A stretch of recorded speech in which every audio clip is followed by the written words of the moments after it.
So, we are currently about to enter the Sleeping Pyramo Inn.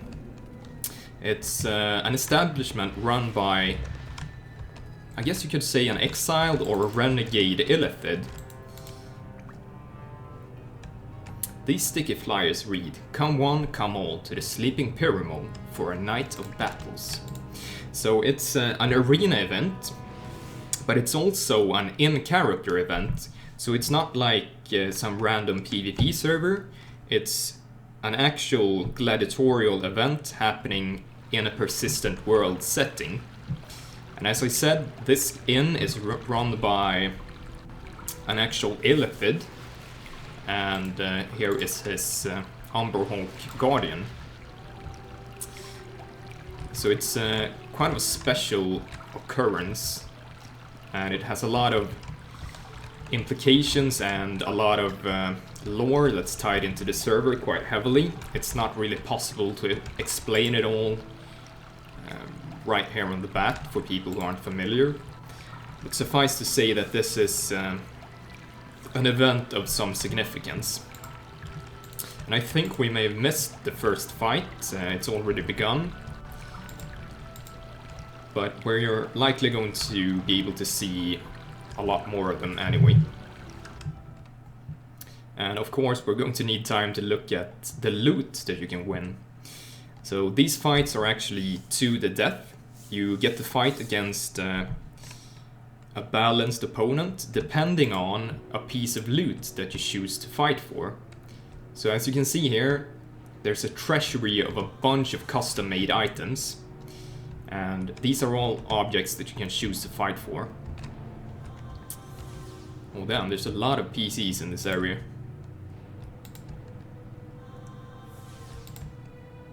How many are we now? Is it like 50 people online? And I think the first fight is over. Let's have a look.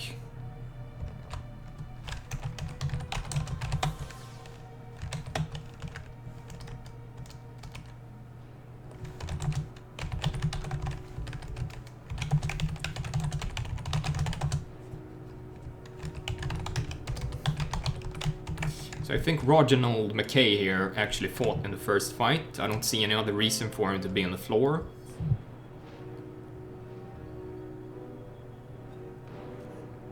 Ooh, Rana Al-Saif from the Red Banner and Gerrard Vaughan, the counselor from Sanctuary, both want to fight actually. That could be very interesting. Both those PCs are mechanically very strong, and the players are clever when it comes to mechanics as well.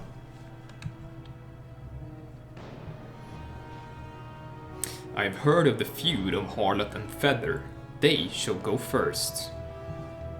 Yes. Interesting. So Rana Al-Saif and I'm not sure what the Feather is in reference to. So that will be interesting. But I don't think we're going to look at the loot quite yet. Unless they will take some time to set up for the fight. Because the Dungeon Master has to determine a well-balanced opponent for the fighter.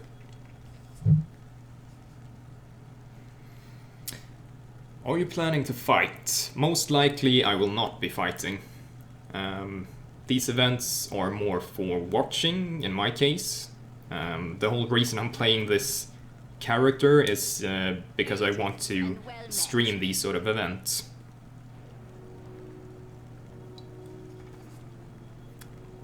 And if we end up without enough people fighting, I might go in and do it. But I have no doubts with the player count we have right now that there's gonna be enough willing fighters anyway. So I'm going to avoid fighting, I think. We need to get a good view of the arena here. I wonder where might be best for that.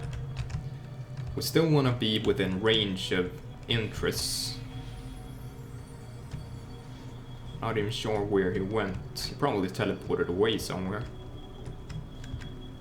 And interest is the Mind Flayer or Illithid in charge of this arena. See if we can angle the camera a bit. No, that's not good. And if we do it like this.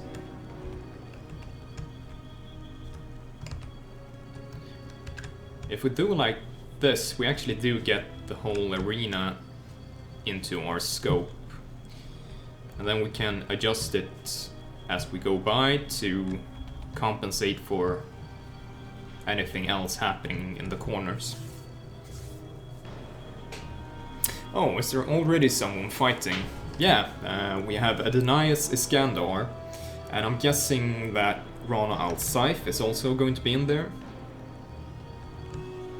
At least that's the impression I got.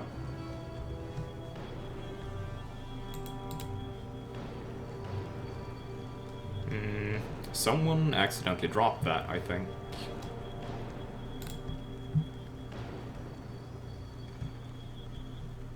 So, Imascari Guardian Chainmail, whoever dropped that probably wasn't intentional.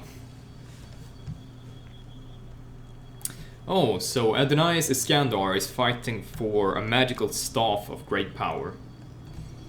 I'm not sure which staff, but it's likely some powerful wizard's tool, and that's usually likely to land you in a lot of trouble.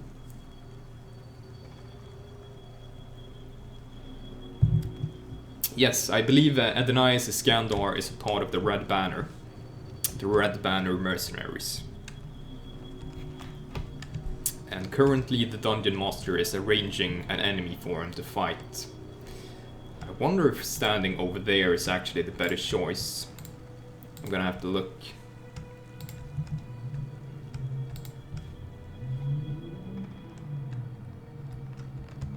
It might be.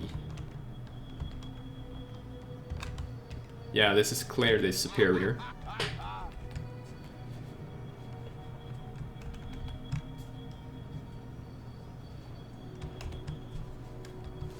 That looks... yeah, this looks a lot better. I'm pleased with that. Anyway, so what was I saying? Yeah, I got a new mouse today, and it feels so weird using it. And I'm already sort of feeling a strain in my arm, because you use different musculature when you position your arm differently. And this all sounds quite nerdy, I guess, but you put strain on different parts of your arm when you use it in a different angle, and it becomes a burden quite quickly, I find.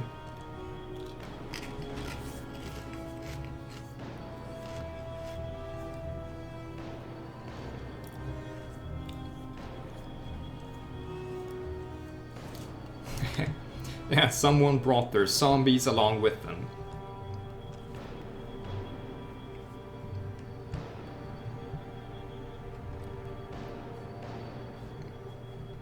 I guess we can actually look at the loot at the same time now. So, here's a Shadowvar Stiletto. A powerful blade made out of swirling shadowy metal that seems to have been forged in a realm far from here. It is quite ancient, and you can sense malevolent spirits that emanate from it. Bonus feat bad strength usually means something that's not displaying correctly, but it also has bonus sneak attack, on hit blindness, 75% chance for 1 round. Only usable by evil, and hide moves silently, 1+1. So, the enemy is about to be summoned.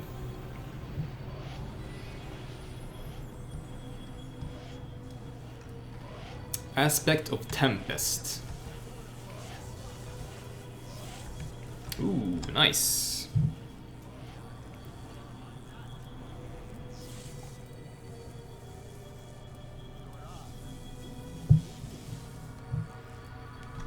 Is it going to be enough, though?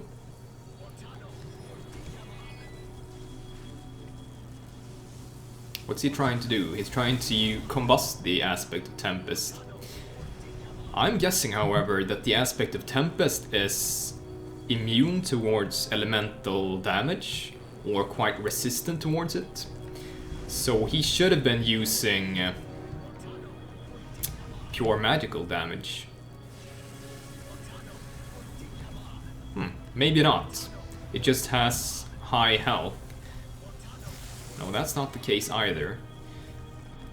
Okay, I'm changing my assessment. The aspect probably had a high energy buffer when the fight began, so it had a lot of elemental resistance at the start of the fight, which then slowly was eaten away by the spells of Adonias.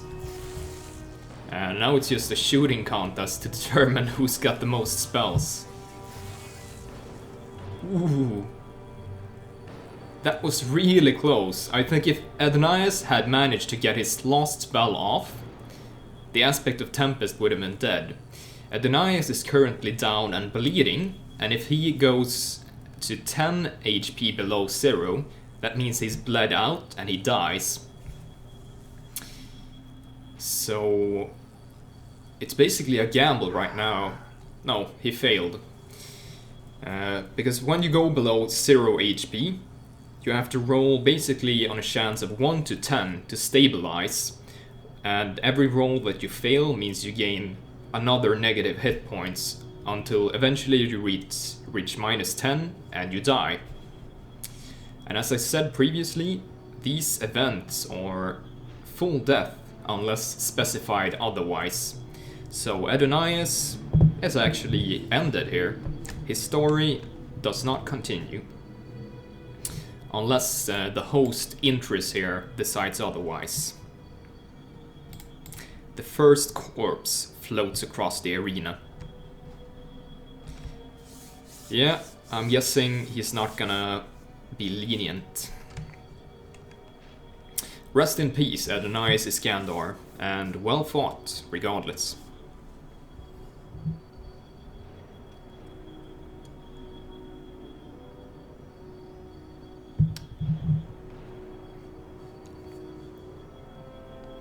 That's a good point, Gerrard. If he would have stood close to the elemental, it would have hit itself with the scintillating spears.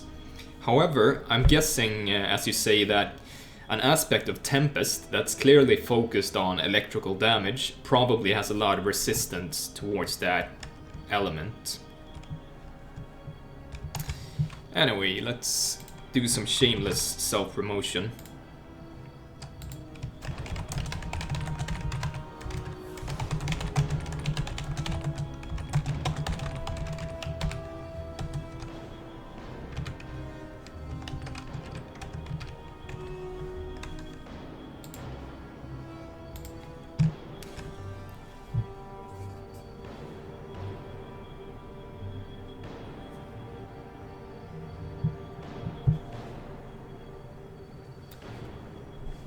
I have things all over the place. I need to build a battle station so I can more easily reach my bear and my snacks on the side.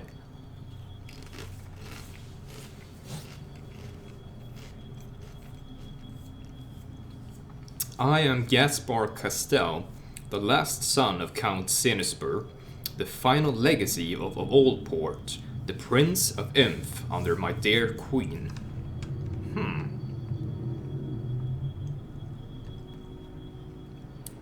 We ask another monkey from the crowd.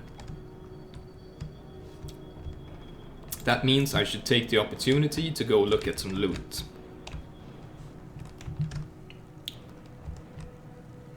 So here is the treasury. Umberhawk shell. A crude plate stitched together with hardened shells taken from large behemoth umberhawks. Dark vision, mind affecting +1, discipline +2. It's quite an interesting one. It's probably not super difficult to attain it. I'm guessing you would have to fight an umberhawk behemoth to win that one.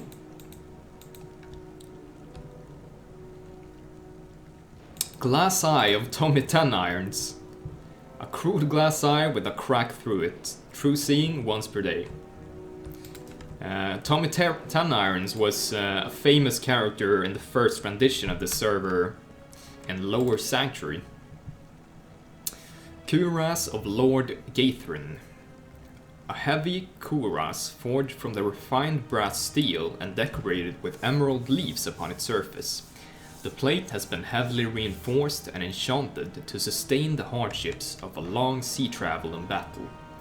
It used to belong to Lord Hythydrn Molliver III, a rich travelling warlord from Amn who sought to discover much of the known world. The way or the circumstances of his death are unknown to you.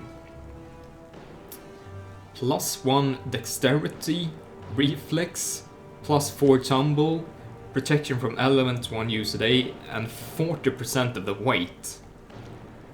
This armor is amazingly strong. That would be very hard to win, I think. Golden Halo of Shara. A splendid golden halo that seems to still be attached to a cut living hand, or what once belonged to a beautiful woman.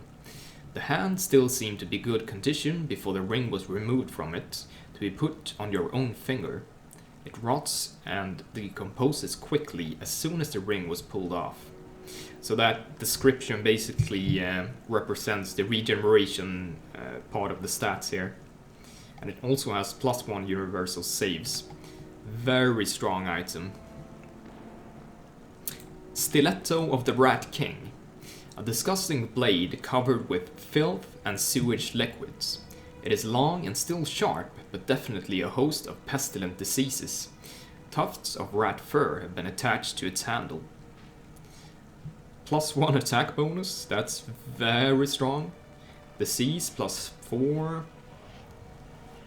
Okay, back to the arena.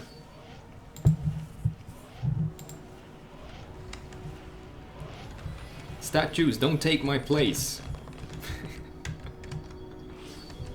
I'm standing next to the bars there. Scion of the Beastclaw, fighting against Barnabas, Ekkehardof.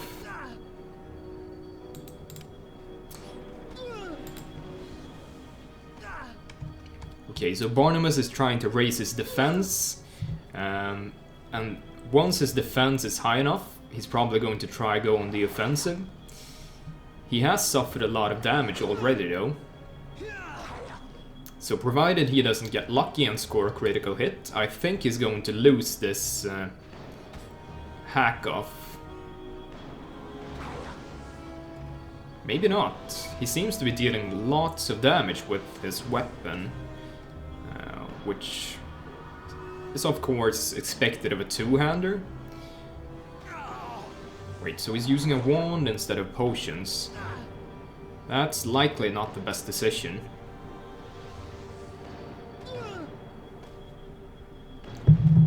I would only use a wand in melee like this if I was already at dangerously low health, so that incurring an attack of opportunity might mean that I die from it.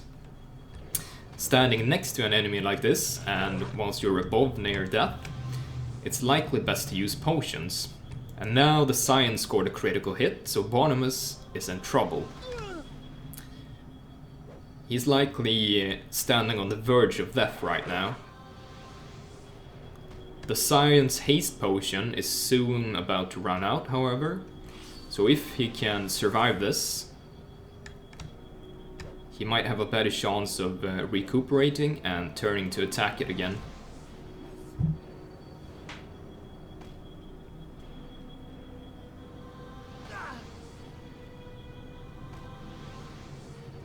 Yeah, he actually managed to turn it around, and now he's drinking potions. He used invisibility, but he dropped the invisibility quite quickly. Oh, he's a barbarian.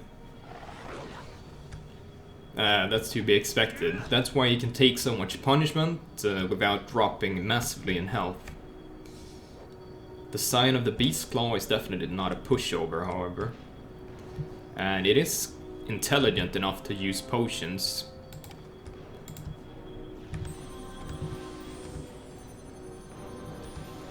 This is a bit unfortunate. I don't have my helmet of streaming anymore. I used to have an out-of-character item that gives me see invisibility and dark vision for these sort of events. I think Dungeon Master Elmo has it, but he's not online at the moment, so it's like more of a hassle for Kinslayer to set it up.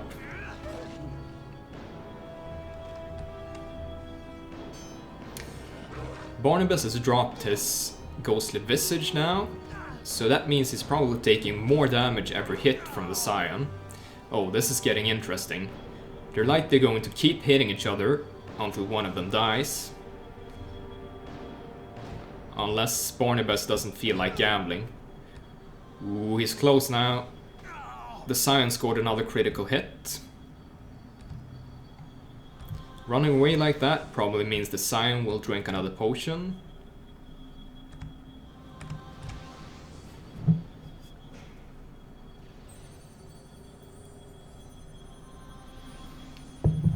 Yeah, it's coming now. Fortunately, Barnabas, since he is a barbarian, he has very high movement speed, so he's able to move around the Scion without incurring attacks of opportunity, much to his benefit.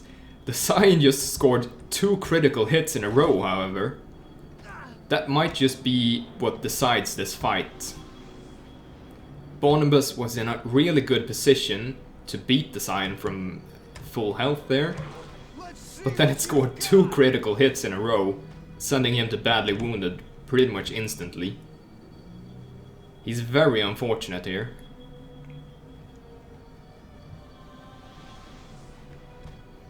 And by my reckoning, he's probably starting to run out of healing soon.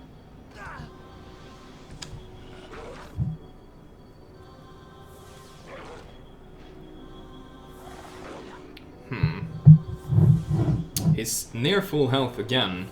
If he can get there, he can start turning on the offensive once more.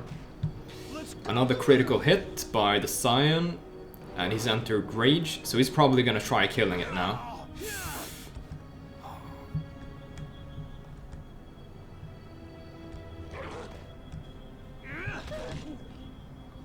Okay, it's going down. It's now or never. One more hit. He needs one more hit, I think.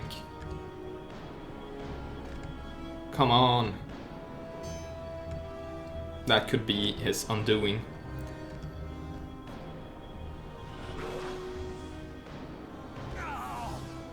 The Dungeon Master is balancing this very nicely. The Scion could end him any moment. That's a good fight. That's a very good fight. Nicely done, Barnabas. Round of applause there. I think he can't break werewolf damage reduction fully. And that's highly likely because werewolves and were creatures are very sturdy creatures. And you need... there are different tiers of how much you can damage them with normal weapons, 1+ weapons, and you know, more enchanted weapons than 1+. And it's quite rare for a fighter or a barbarian to acquire weapon buffs beyond +1. Cheers roar from the Pyramo as the great barbarian plunges his blade into the werewolf. Its claws break away, leaving the beast gloves. The terrible Beastclaw. I have heard your cries, supplicant. I was given the helmet of streaming. Sweet.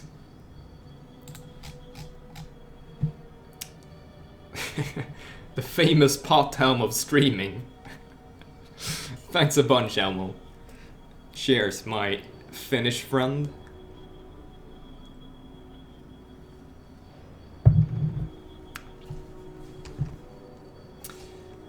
So yeah, this is an out-of-character item that gives me see invisibility and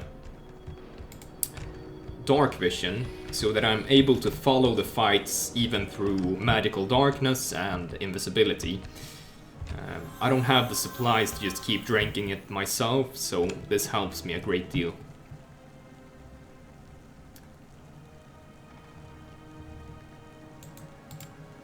Sarthalok lance, a powerful and slender lance of drow make, used in all times by mounted deep lizard patrols.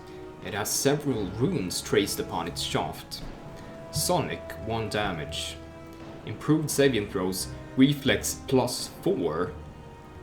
Animal empathy +2, spot +2, tumble +2.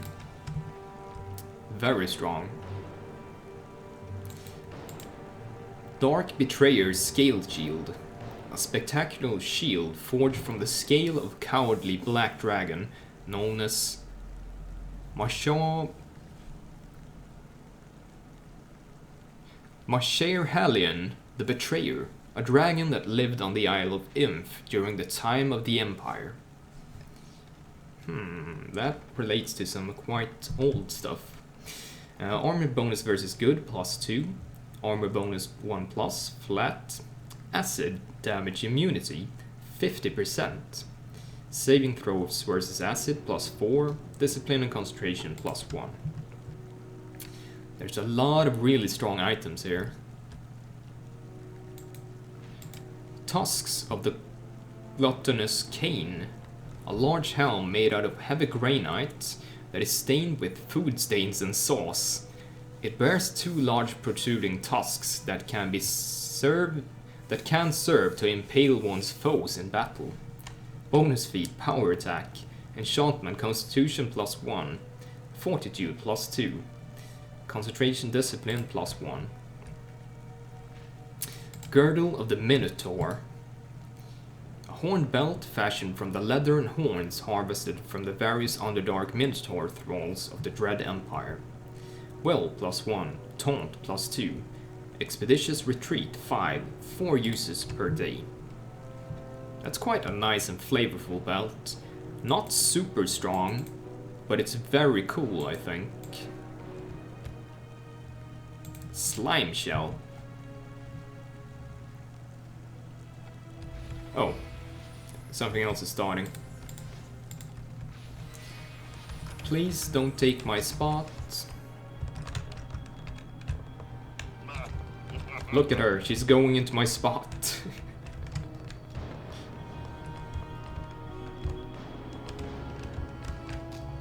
There we go. Oh, Rana, Al-Saif and Gaspar Castel. I think both of these PCs are really strong. This is going to be a battle of titans. And that usually means either the fight ends very quickly or it's going to be very extended. Because if one PC gets lucky, they can deal so huge amounts of damage that they might just take down their opponent really fast. But if they manage to get their defenses up, it could take a very long time. The winds come, brother, and your steps will be erased in the sands. It is eternally my own that shall make a new path in this world. Feather and the Kilij must be one. He extends his sword, and she hers, dragging it along the edge of his. Very honorable duel here between 2 mercenaries from the same mercenary band, the Red Banner. Know that I would conquer 1,000 plains for you. I would butcher 1,000,000 men. I would decimate the weak and... Nice pun there. Very nice pun. Blood flows to the floor from the wicked guard of her Kilij. It begins to pool.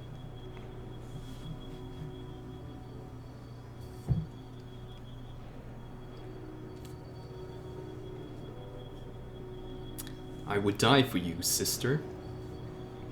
Well, I hope you don't. I hope you fight to your heart's full extent.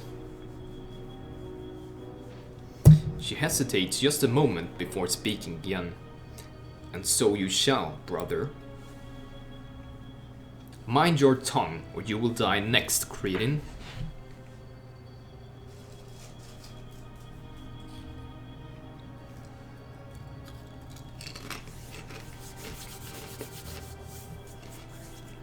I'm excited about this. This is gonna be very nice.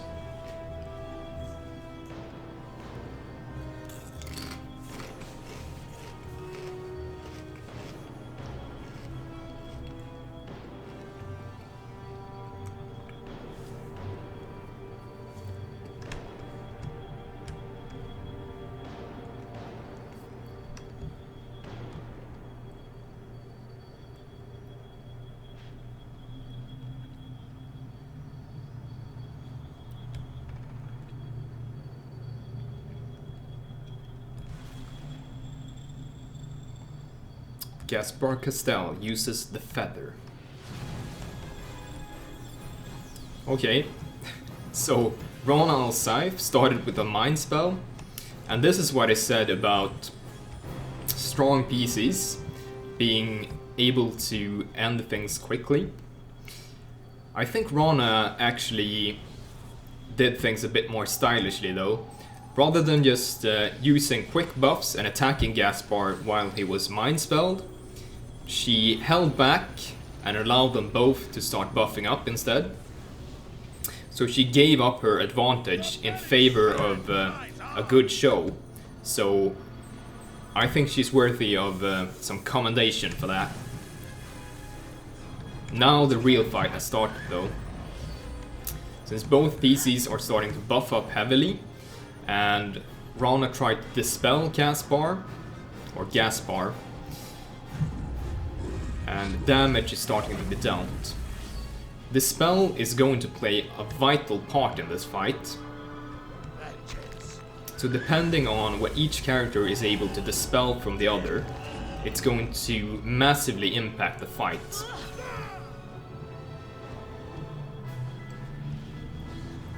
This Imolith, I believe, is a powerful demon.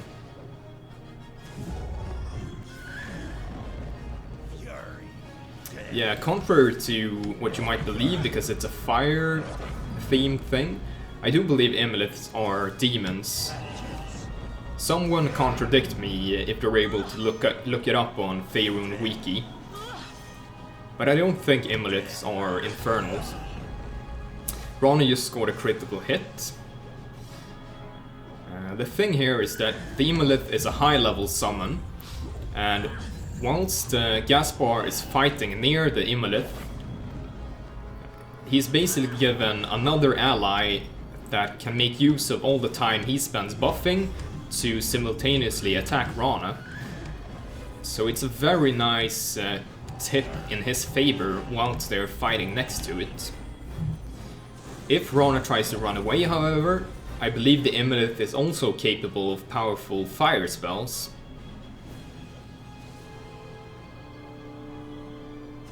Another Dispel goes down. This time it looked like a lesser Dispel. Rana is taking heavy damage. And she's having trouble running away from them without incurring attacks of opportunity. She just used a potion of haste to raise her armor class and raise her movement speed so that she's able to stay away from the Imolith and at the same time use her buffs. Oh, she just managed to stop the Imolith with a mind spell. That's actually rather unexpected. And now Gaspar is defenseless basically. She's able to start her onslaught against him, unless he can heal through it.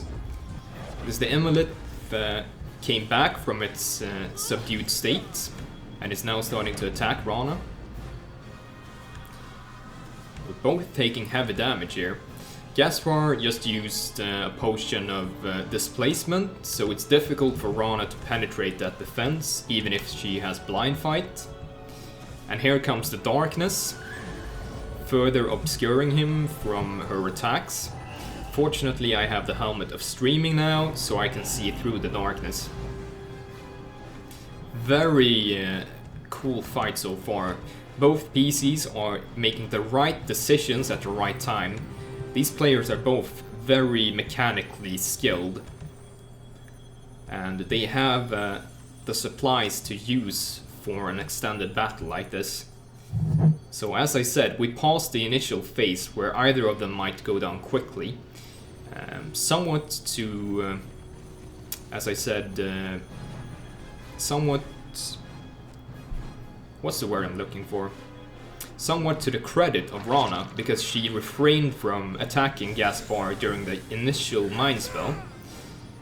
However, it seems she managed to knock him down now, and if he can't heal up quickly enough, she's going to be able to finish this fight. She scored a critical hit. Yeah, he's down. The fight is over.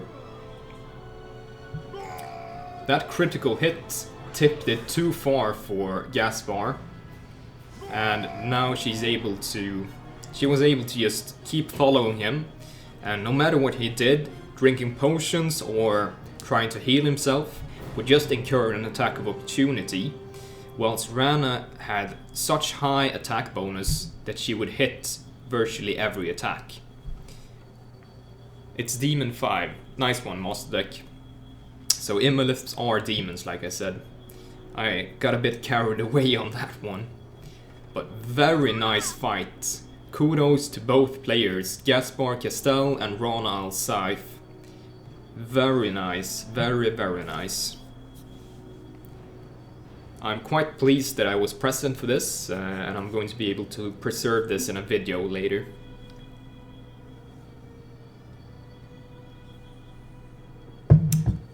Nice to see you as always, Master Deck. Or should I say special? When the battle rage ceases, all that remains is the harlot. Here, her bloody Kili dropping over Gaspar.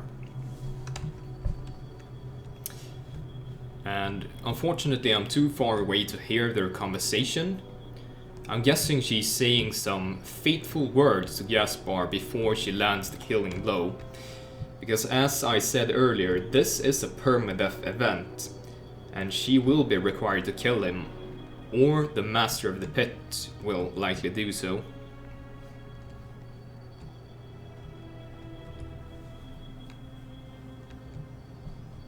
Ugh, the comment about potions.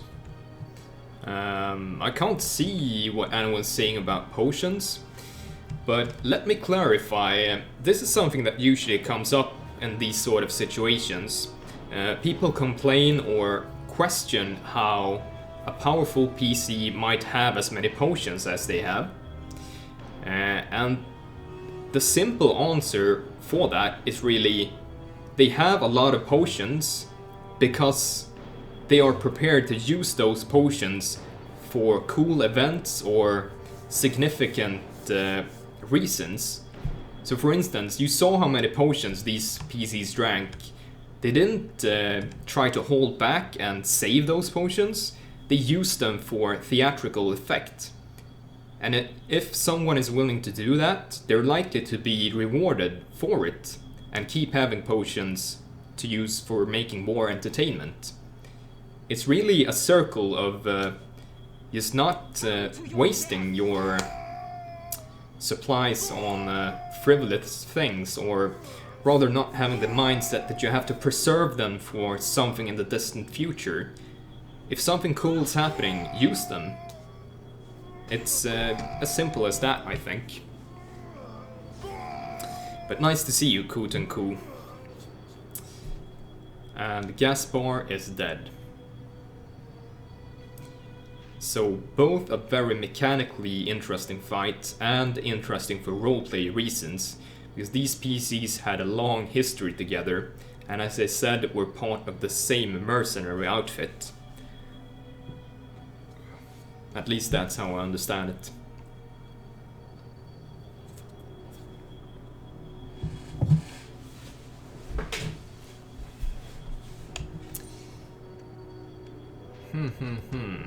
What did they fight for, though?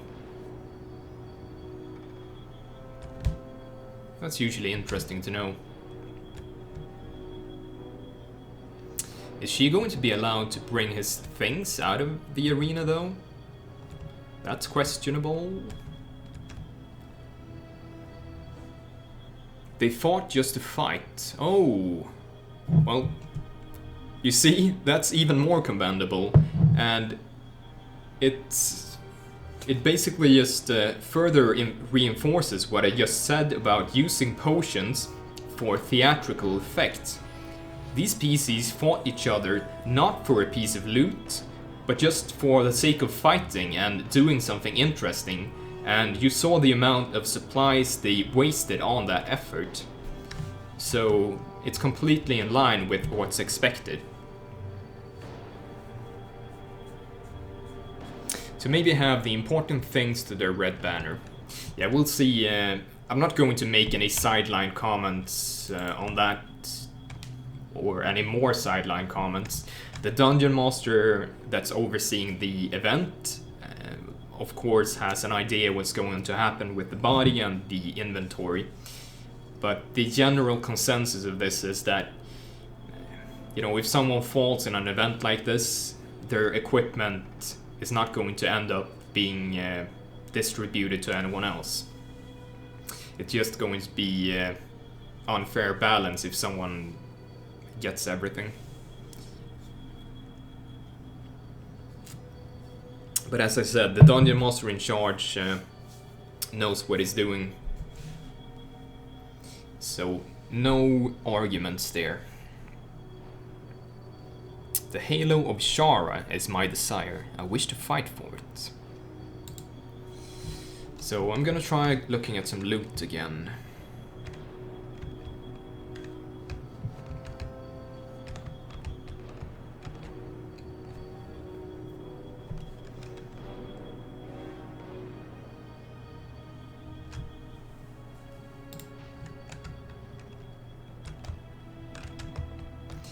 Wonder if I should have posted in some other Neverwinter Nights Discord. I don't really know how they do it there, but I'm listed as a streamer.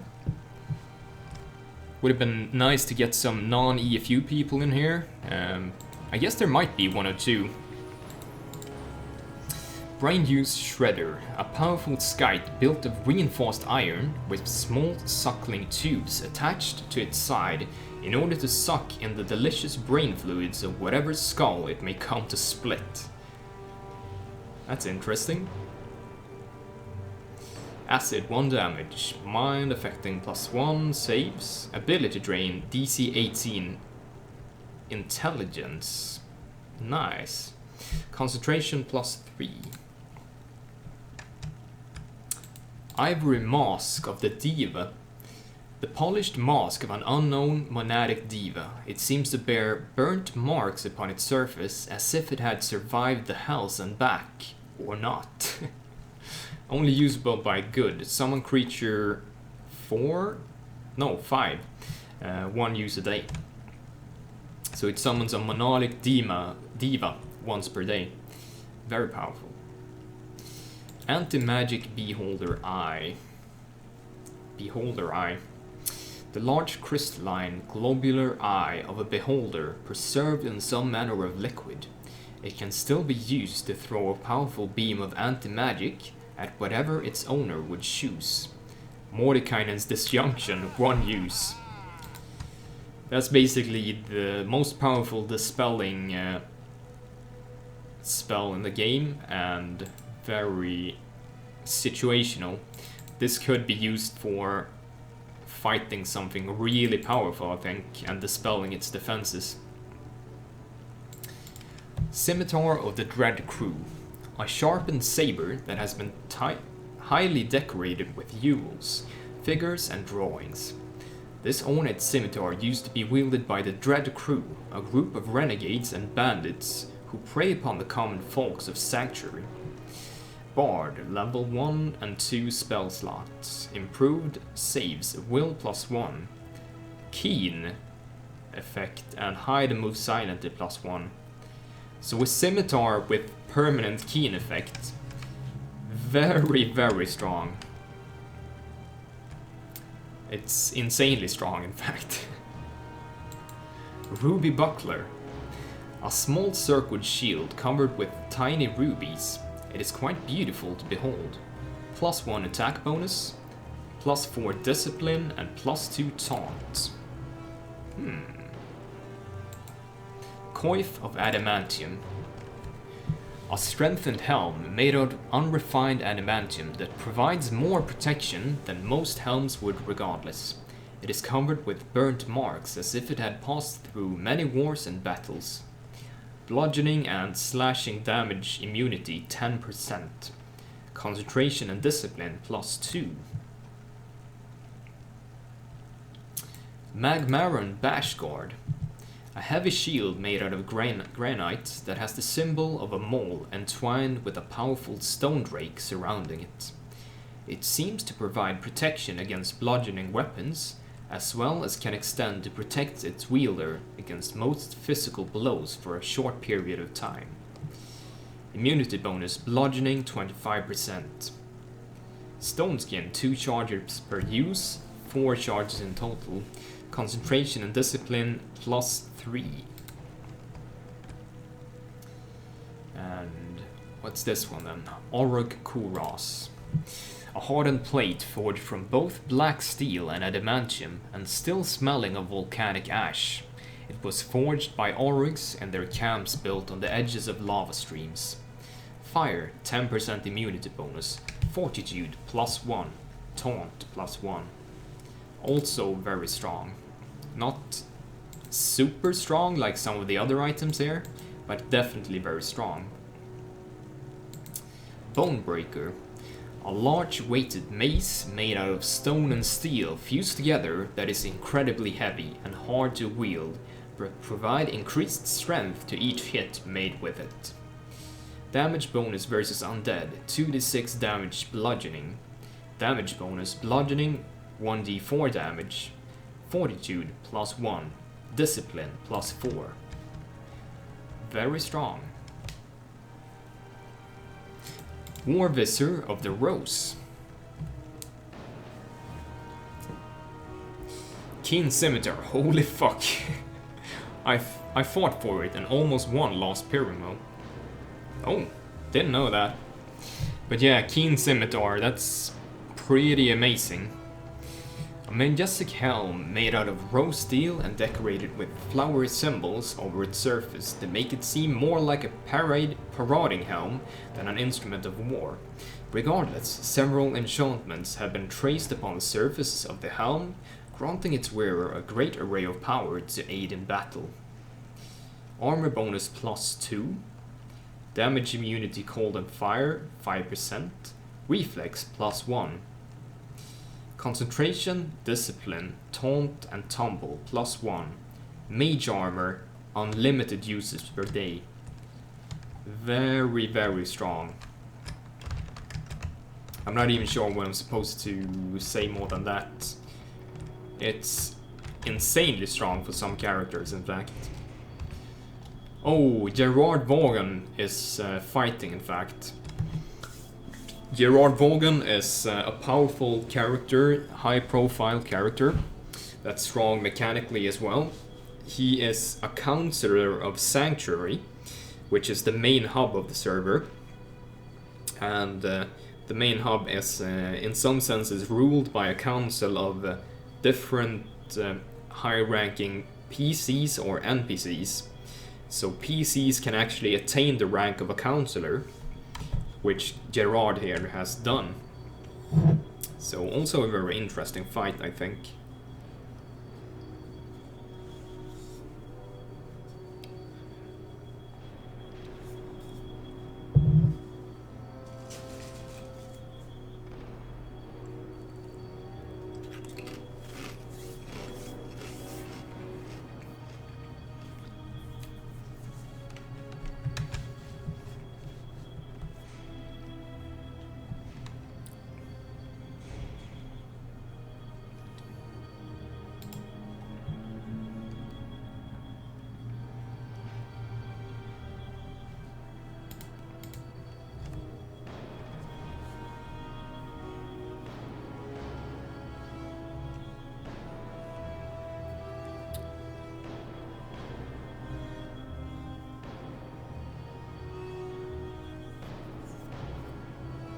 Inhales and exhales, adopting a martial stance.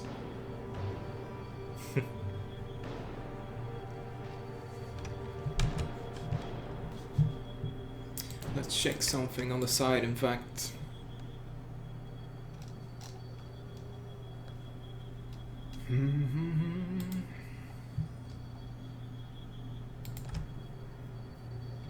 Yeah, we are number 1 Neverwinter Night stream at the moment. Way to go, EFU. I guess the competition isn't super big, but it's still nice, because then people who want to watch Neverwinter Nights probably click this one first and get a dose of EFU. So well done to all of you.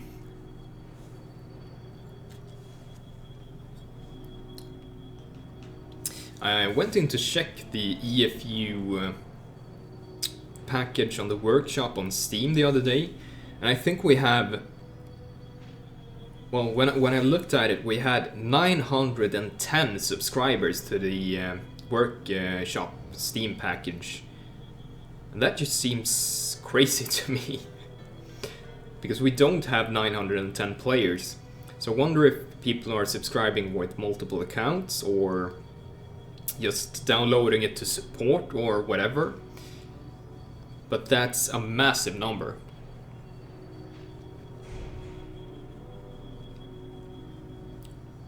Still, it's very nice to see it, but it just seems almost unrealistic. So the skeptical part of my brain just creeps in on me.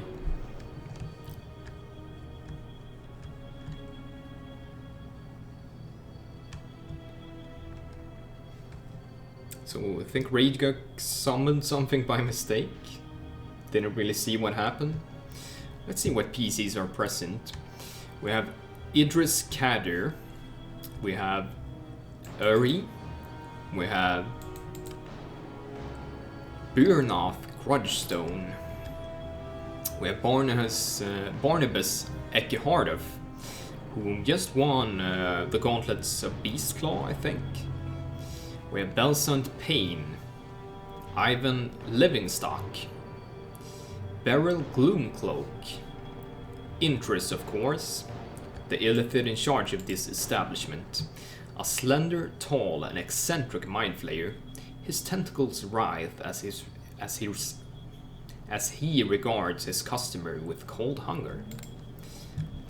We have Charlie Greystad, Onuldur Siana, Daeis Ancrath, Isabelia Florian, Velathia Linderil and Velathyl Linderil, 2 elven twins.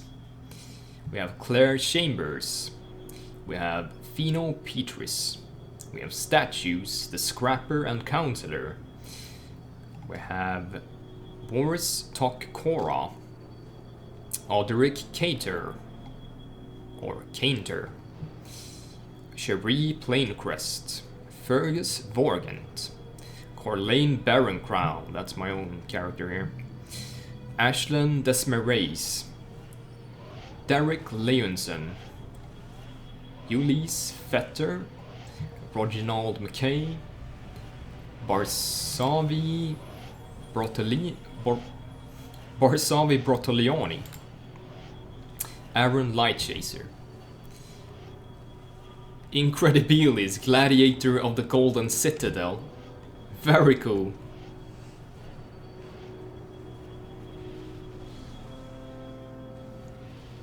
It's about to go down. And Marcus Vuthart, Rollo Karmoda, Isolde Mail, Viggo Feldstein, Shanifer Padisma, Leo Gallius, and Cassius the Dog. Mal Enomus, and Adonias Iskandar, who's dead over here, and Hortense Harking. I think I got everyone there. I am Incredibilis! Yeah, I think Vaughan is in trouble here, because this creature is obviously very powerful. Etium! Ouch!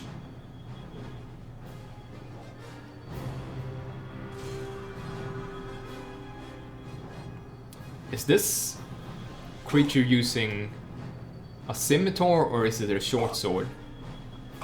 It's probably a short sword, but short swords also have high crit range. Not quite as high as scimitars, but they're high nonetheless. Somehow Gerrard is now able to take a bit more punishment. The angel leaps high into the air and plunges. So Gerrard needs to reach a point where he can start going on the offensive against the angel. I think he's getting close to it though. He's drinking a lot of potions and he's trying to turn on the offensive. I do believe he needs to use a lot more defensive potions before he can turn around and go offensive though. Because this enemy is obviously very powerful. It's not overwhelming in the sense that he can't try to defend himself. But he should be using things like displacement and probably stone skin if he has anything like that. That's entirely uncertain, but he definitely needs to try and use his most powerful abilities. It looks like he scored a disarm on the creature. Strangely enough, I think when PCs land a disarm hit on NPCs, it's very difficult to re-equip the weapon. Unlike when PCs use it against other PCs. So this could complicate the fight quite a lot.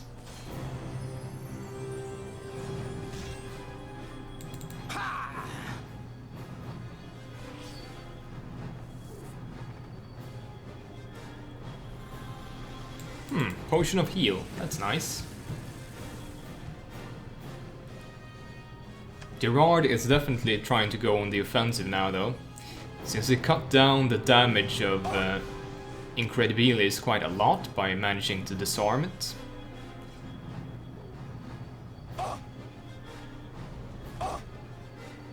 I wonder how much damage goes through on every punch here. It reaches into the air and plucks a gilded blade from a beam of light. Okay, there we go. No superstis. So the angel got its blade back.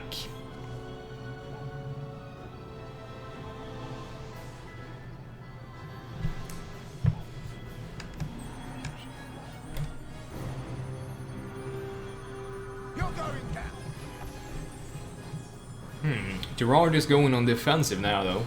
He could do this in fact. If he managed to score critical hits, it could be devastating for Incredibilis.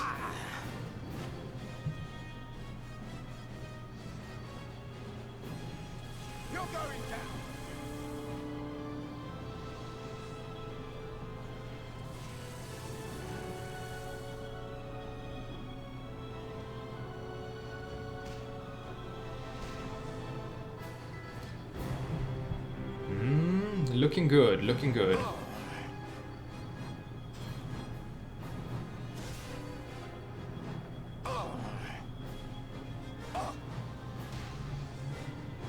Whoa, that's a critical hit. Vaughan is now down bleeding. And we'll see if he managed to stabilize or not. I think it looks like he did. Meaning he's gonna have more of a chance to make a comeback if it doesn't bleed out. Yeah, he got back up. The fight continues.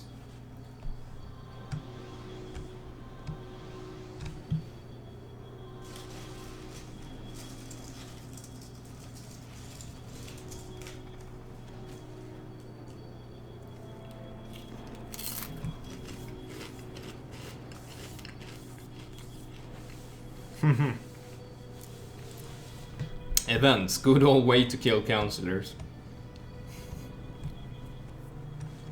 But in, do you remember in, I'm not sure if you played in EFU version 1, but as you might recall, being a counselor was some of the most deadly things you could actually do. The assassination rate of counselors was just absurd. Is that the best you've got? Ooh, it leaps again. Whoa, it just flew up into the air and down towards Gerrard Vaughan.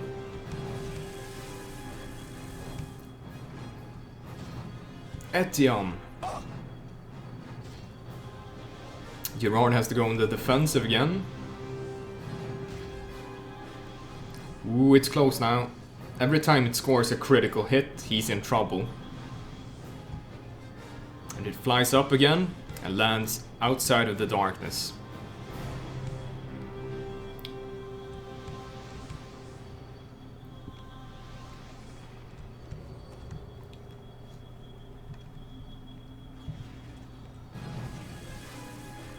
He has a lot of the spells, it seems. A haughty winged celestial warrior in gilded plate embossed with images of birds in flight. Death is coming for you. Parry! It's flying all around now. You can't win.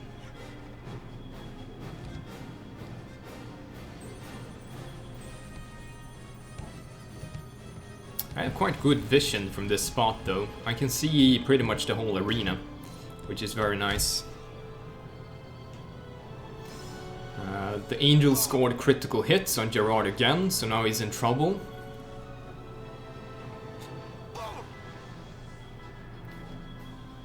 I think the Angel used a Dark Vision potion, so having the darkness up is not helping him at this point.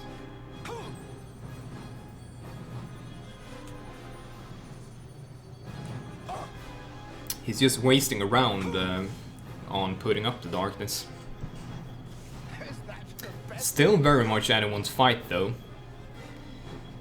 Because Vaughan is using a falcon, a two-handed scimitar basically, that has a very high crit range, and if he's able to score several crits in a row, he could very well take out this creature, this angel.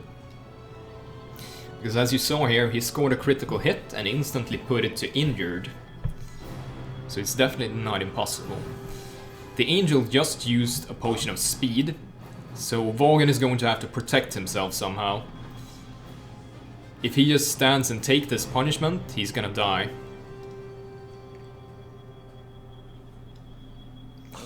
A bit late on the reaction there, and he bled out, so he actually died.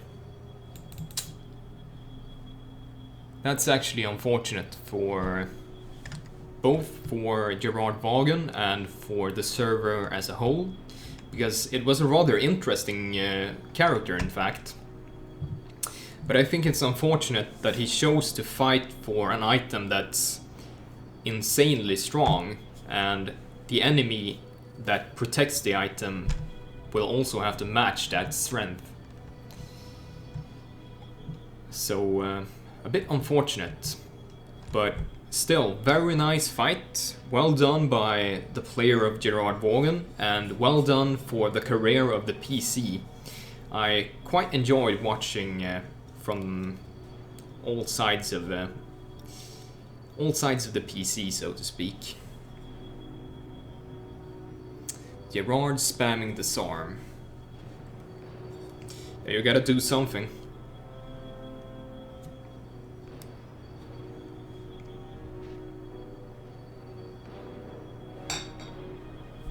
Oh, the angel flew outside of the arena. Incredibilis. I love that name.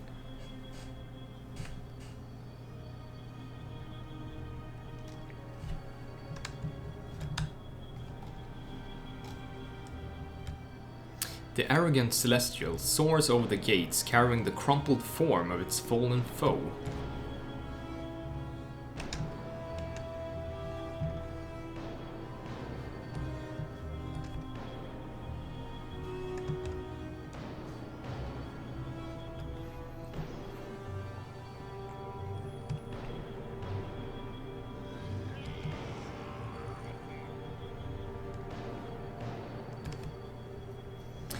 Oh, so like Gladiator, it's asking interest, life or death.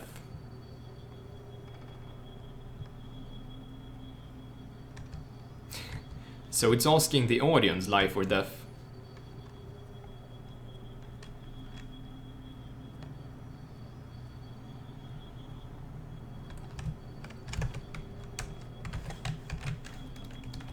I'm actually not gonna say anything here. The angel makes a show of pretending not to hear the crowd. Traipsing about with his foe. Death, death, life, life. Death, death, death, death, life. Death, death, life, you cowards. Death for all, life, death, kill him, cut his throat open. Life, life. Throw the idiots without a care for life into the ring and see how they like it. Give Vaughan life. He lost, he dies. That's how it works. And we'll see what actually happens here.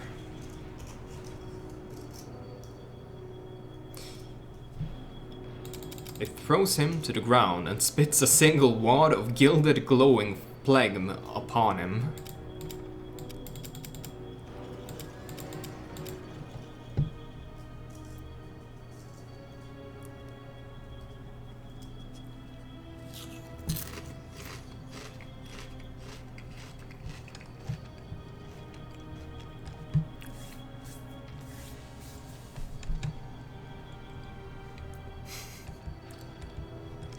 He just came back to life by being spat on by an angel. Infirmus, pathetic, no such mortal will be saved. The gates of the Golden Citadel remain barred to you and yours.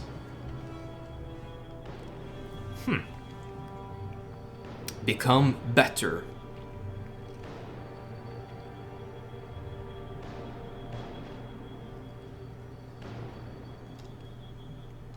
Very cool.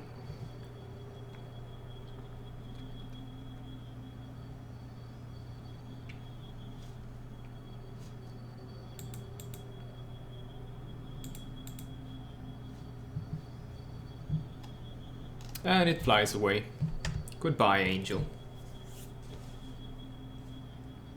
Let me translate from the Latin. Get good.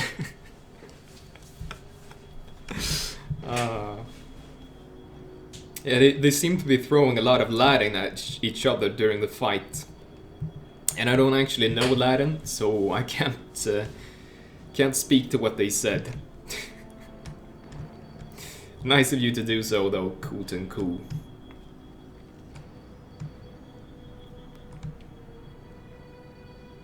Incredibilis. Well, I guess the story of Gerrard hasn't ended quite yet then. I think that's quite nice, because I really enjoy the PC.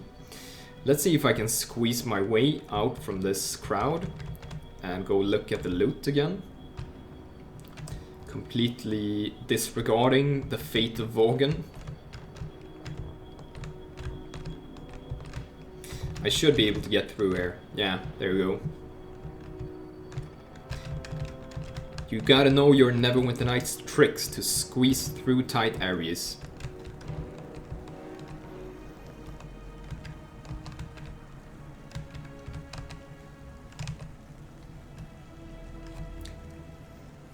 Oh yeah, I'm supposed to go grab a beer as well.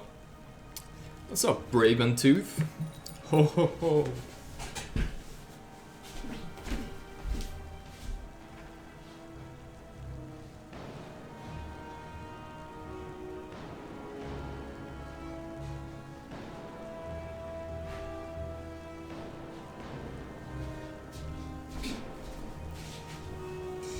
I wish we could take like a 5-minute break or something, so I could do something on the side. But it feels like I'm gonna miss the next fight then, and that's not cool.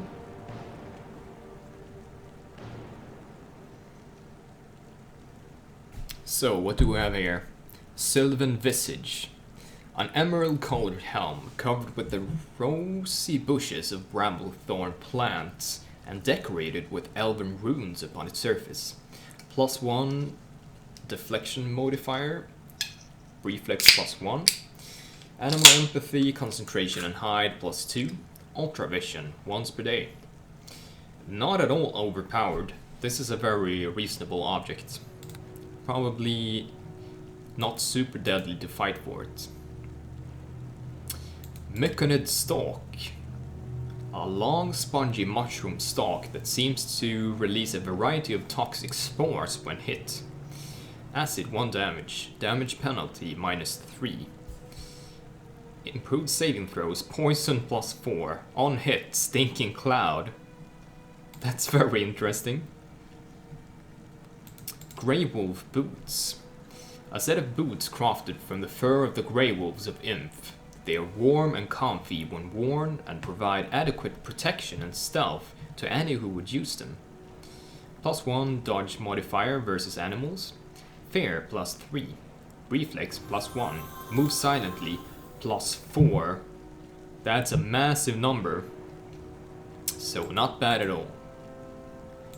Mace of the Horned Lizard. A large heavy mace made out of stone and bone and covered with reptilian scales. It is a tribalistic weapon that seems to be quite ancient, coming from the jungles of Shalt and serving the tribe of Eula Nemana, a mace walker who ventured upon the Isle of Inf in search of enlightenment.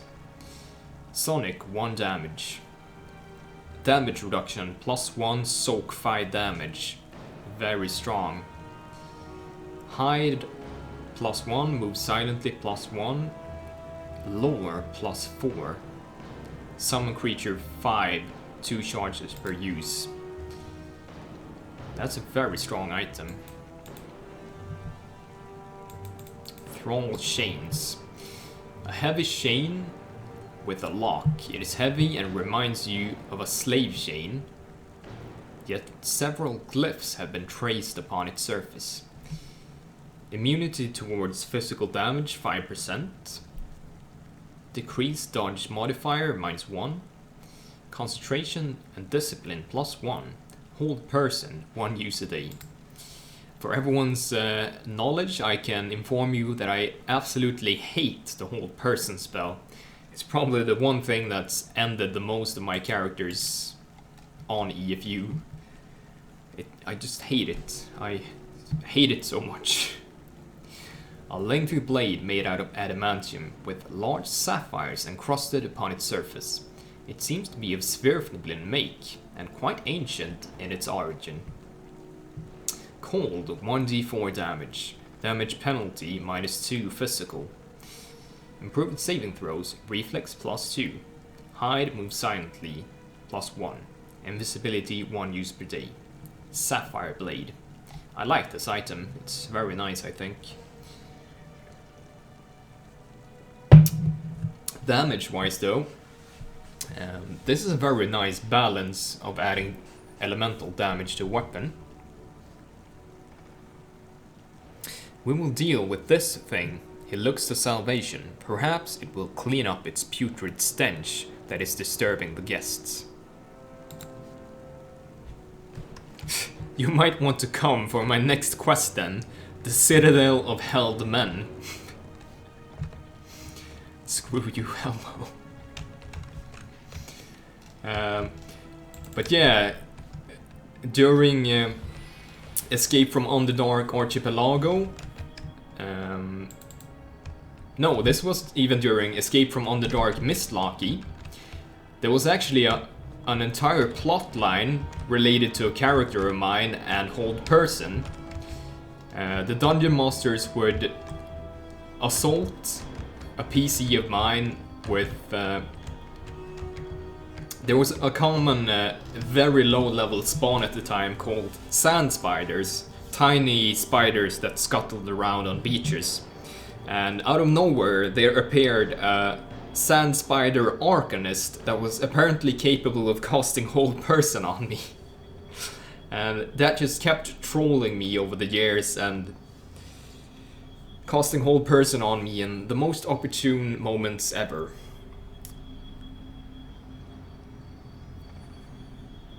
just stand before the arena.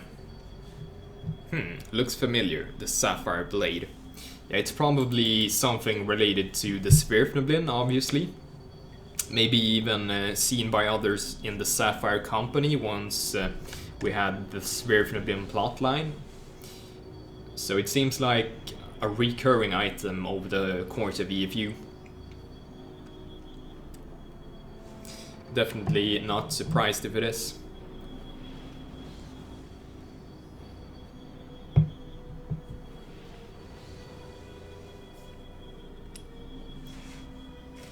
So like, you can't imagine how hard this is for me. Because my attention keeps going in this direction over here, where I have my potato chips and my dip. And I just keep thinking about, you know, grabbing both of them and just shutting off the camera and eating everything. But I'm trying to restrain myself so I actually speak and pretend to be slightly entertaining instead.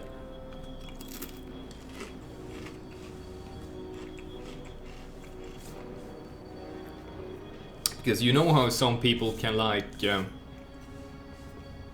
some people drink 10 cans of Red Bull per day, or some people drink several bottles of Coca-Cola. Some people chew down all this protein stuff when they're working out or whatever. Some people even do drugs, but in my case, I eat potato chips. Like, since I was yay small, I just consume them like a devil. It's my thing, basically. And fortunately, I have some sort of insane metabolism, so I'm always skinny either way. But I likely wouldn't be otherwise. Dirty Dad Bod, what's up, friend? Hi, friendos. I think you've been hanging here before, right?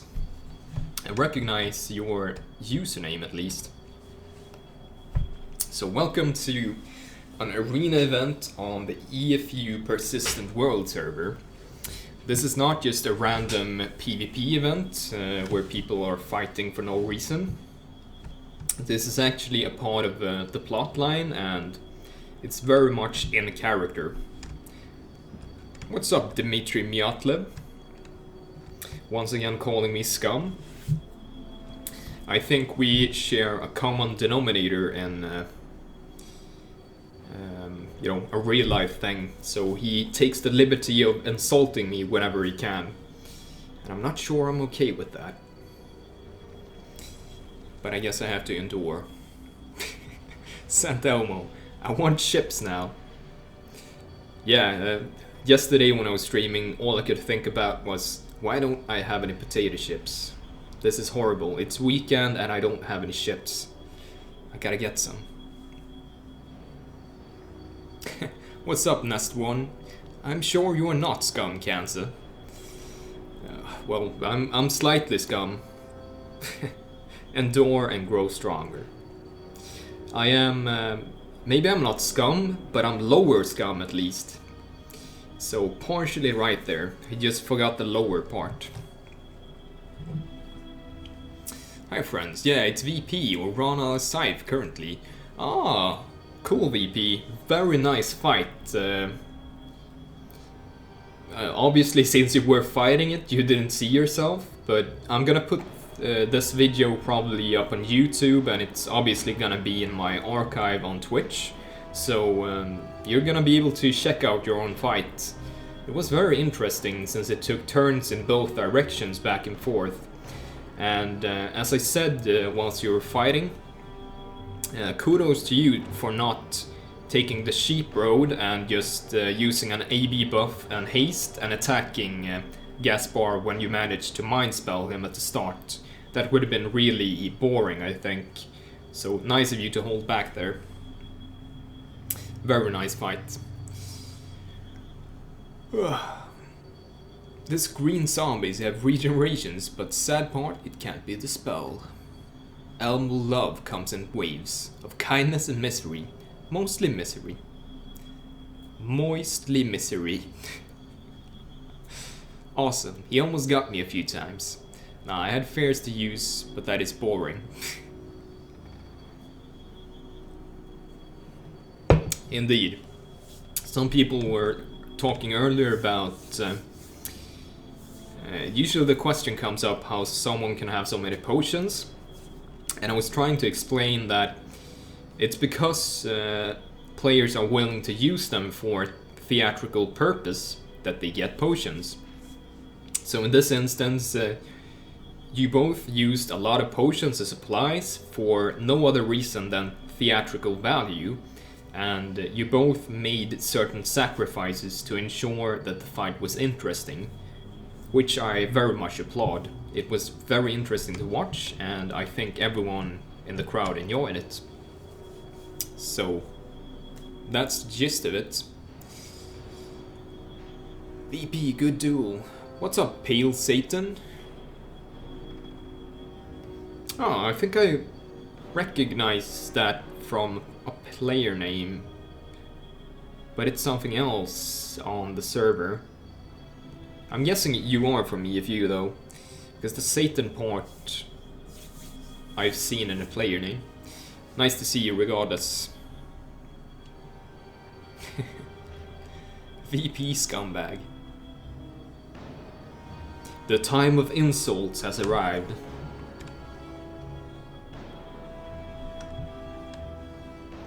So we have Salvation over here with his army of rotting corpses, preparing to fight soon.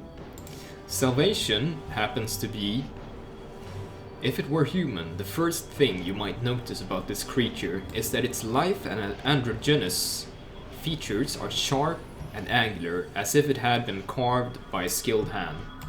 Well, I can't read it. It's a drow noble, Hythydrn Pharnifae. Basically, Salvation here seems to be some sort of rotting tree genesee? Or some sort of rot creature, at least, related to rotting vegetation. And obviously some sort of zombies. But it's some kind of sub-race that's very otherworldly and it's roleplay. It's a bizarre creature of some kind. The drow yawns. I've already seen it all.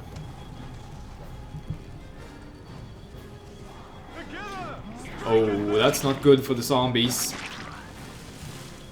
That's Everard's black tentacles, and the zombies are gonna take some heavy damage from it. It seems like Salvation is expertly healing them though. And here comes the Ice Burst. No, it's not Ice Burst, it's called... what's it even called? I forget the name of the spell.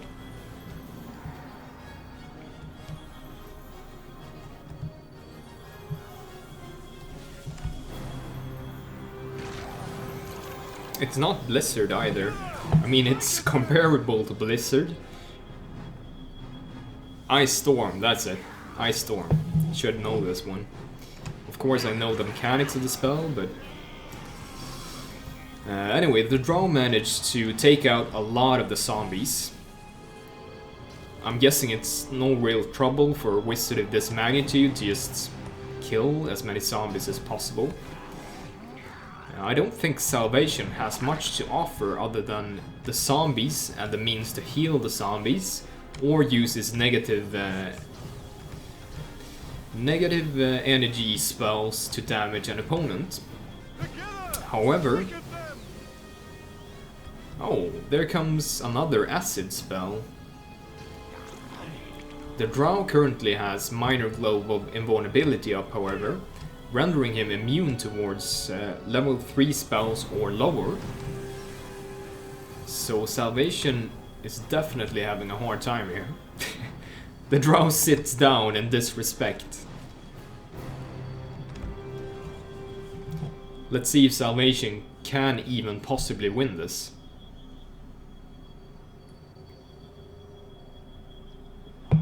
We bring you salvation. Oh, here's a fireball. Oh man. Although the drow killed a bunch of the zombies in close vicinity to itself, rendering them to blow up and deal negative damage to him.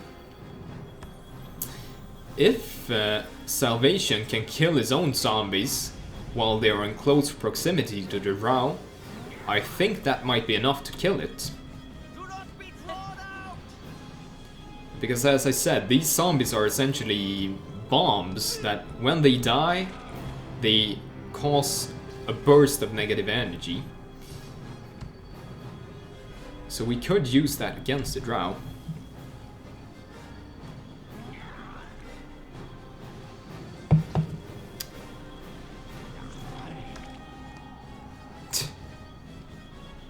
I think he's a tree genocide.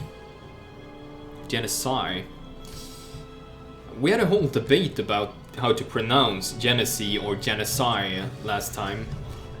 Genocide probably is the right pronunciation, but it was undecided when we lost Spoke here. Together! Strike at them! Hythydrn Pharnifae. That's probably the correct name. Drow names are usually quite difficult to pronounce. Salvation is down to using throwable items. I don't think he has many spells left.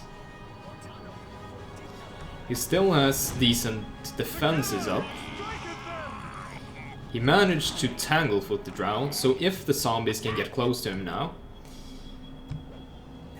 It would have been so good if Salvation had like a single fireball item or something. Because once he managed to trap the drow and get the zombies close, he could kill his own zombies then. And life would be sweet.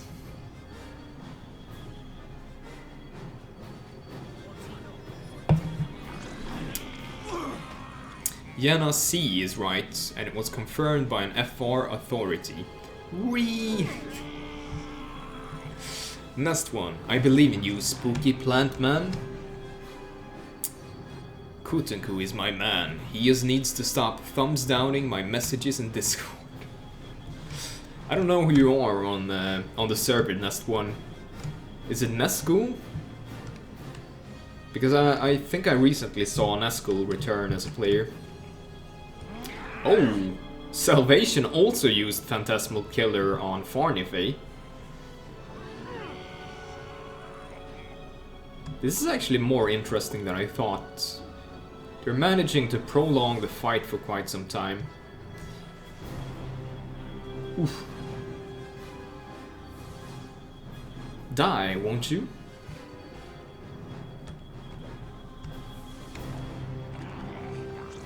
Black Top Hat. Magic Missile is the strongest spell. Debatable, but it's definitely very powerful. One of the best level 1 spells, definitely. In vanilla, Magic Missile is probably the strongest level 1 spell. But on EFU, Magic Weapon and Protection from Alignment is so important. So the drow is starting to have some trouble. He's reduced to running around and eating attacks of opportunity from the corpses. Ooh. If Salvation can get him grouped up with the zombies and incur another fireball, that could be beneficial for him. The thing is, if he's allowed to run far enough away and use the fireball without getting punished for it, that's going to be the nail in the coffin for Salvation, I think. He has to punish the drow in order to let him use a spell. Nesgul, yes sir. I'm great at guessing.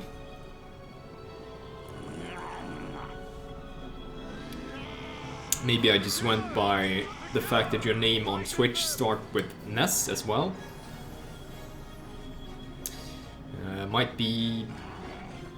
a clue that I used to figure it all out.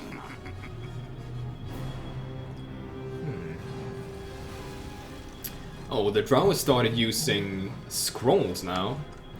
That was 400 coins. So it's complaining while it's fighting about the fact that it had to use supplies. Ooh, and a combust scroll. That was... I don't even know. This is kind of funny. Kudos to the Dungeon Master for this one. This was 300. Oh, it used the Scroll of Control Undead, but it seemingly failed. Would have been nice if it actually pulled it off. Please.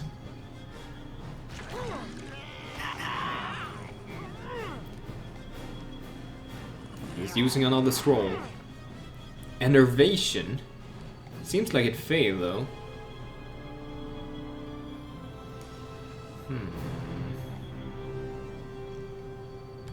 Using scrolls means it doesn't incur attacks of opportunity, however, which might be to the benefit of the drow wizard.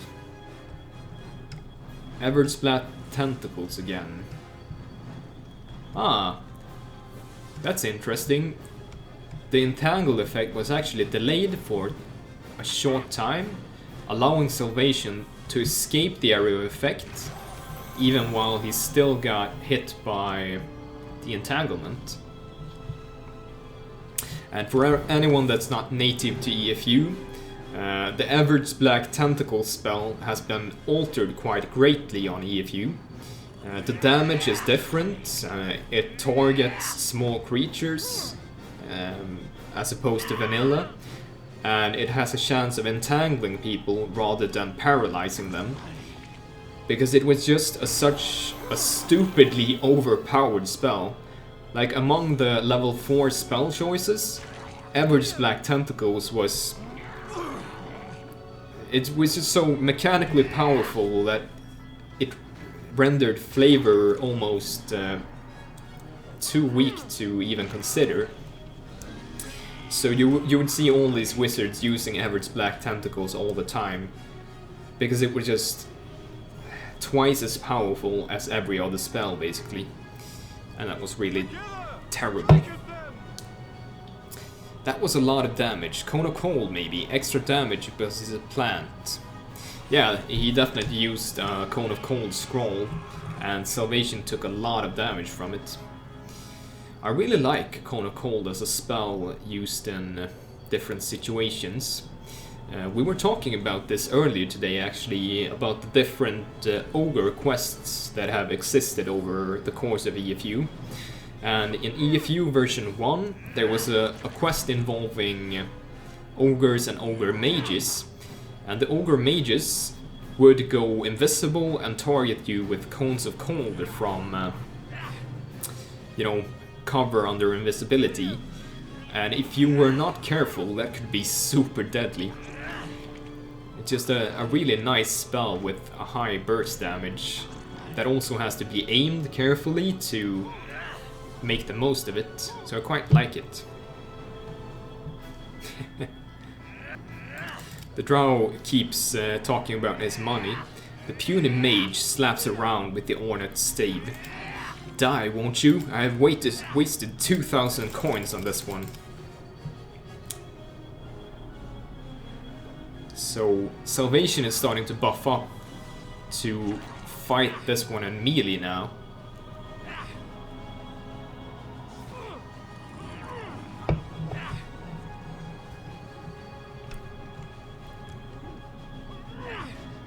I think Salvation is actually in a good place to win now. Or a good position to win. Oh shit, Tensors. Looks like it failed? Wait, okay, so you know how drow have innate spell resistance, right? Is it possible for them to spell resistance their own effects? No, beneficial effects on yourself does not take spell resistance into account. I think... Nah, that's been scripted out.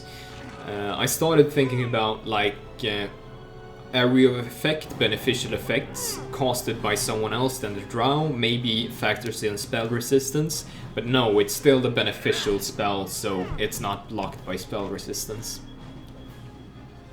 As I said though, Salvation is starting to slowly wear down Pharnifae, and since Pharnifae seems to be out of potions, this is basically just a battle of attrition now for Salvation. If he keeps going after Pharnifae, and especially using these Death Armor potions, it means that he's going to win this fight. Didn't expect that to happen, actually. Wow. So, Salvation is pulling up some aces out of his sleeve. He's starting to summon a lot more undead creatures. If I were Salvation, I would try to position the undead all around the arena, so that regardless of where Pharnifae ran, he would incur an attack of opportunity from a shambling corpse. So if you positioned one all throughout the arena, it means that it would be more difficult for Pharnifae to move around freely. It's easy for me to say while I'm sitting on the sidelines though. And as it currently looks, Pharnifae is actually allowing them to encircle him, so it doesn't really matter.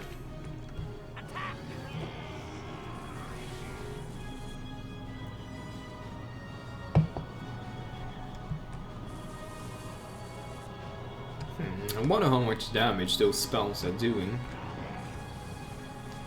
Doesn't seem very effective. It might be the spell resistance of the drow eating up the spells.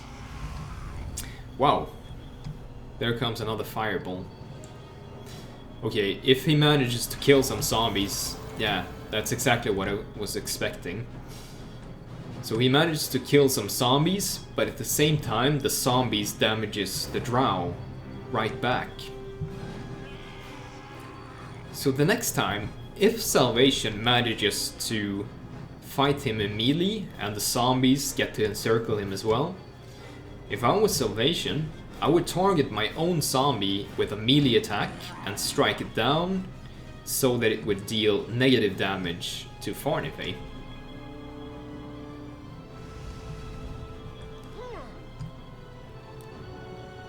Okay, Pharnifae is making a last stand here.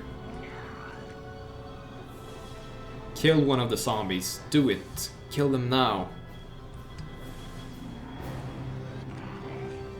Come on, I just want to see you do it. Kill a zombie that kills Pharnifae.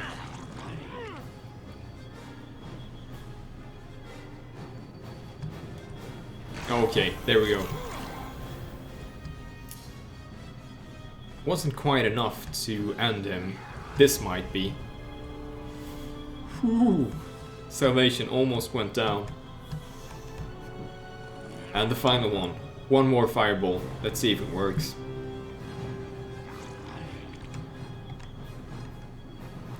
No, he's too far away. Still too far away. The zombies are too slow. Oh, damn it. That's what he needed to avoid. Now he doesn't have any more damage sources than his own melee attacks.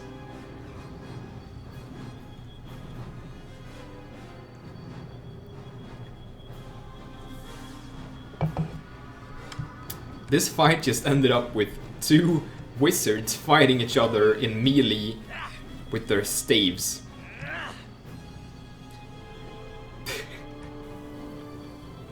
This is going to end badly for one of them, but it's likely going to take a while before then.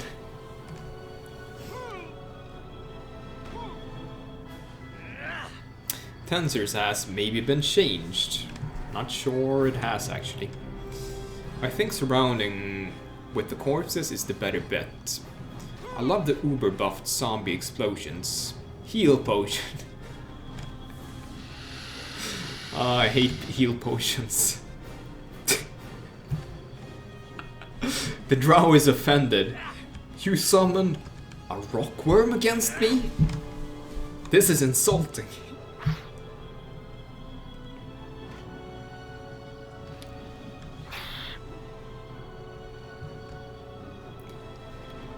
Still, the rockworm might score a hit and poison Pharnifae. That's possible. You never know.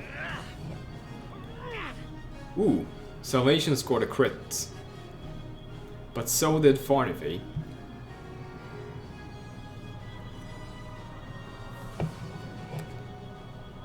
I think the drow is at some ridiculously low HP at this point.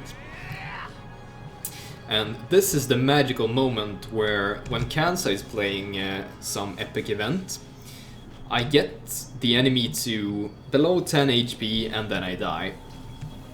So if I was playing Salvation, I would die at this point. That's the story of my life. But I've learned to appreciate the fight, not the end goal.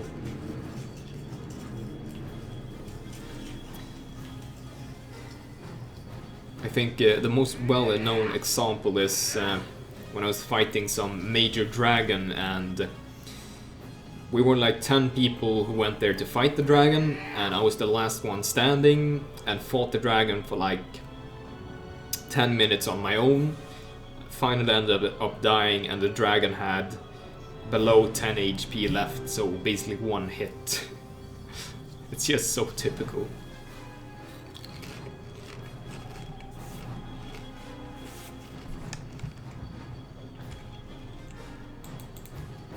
Oh, he picks up the color spray scroll.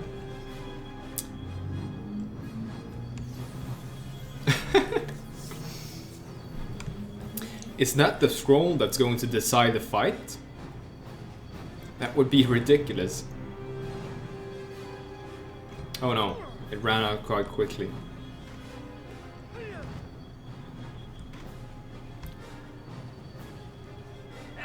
Lucky for him.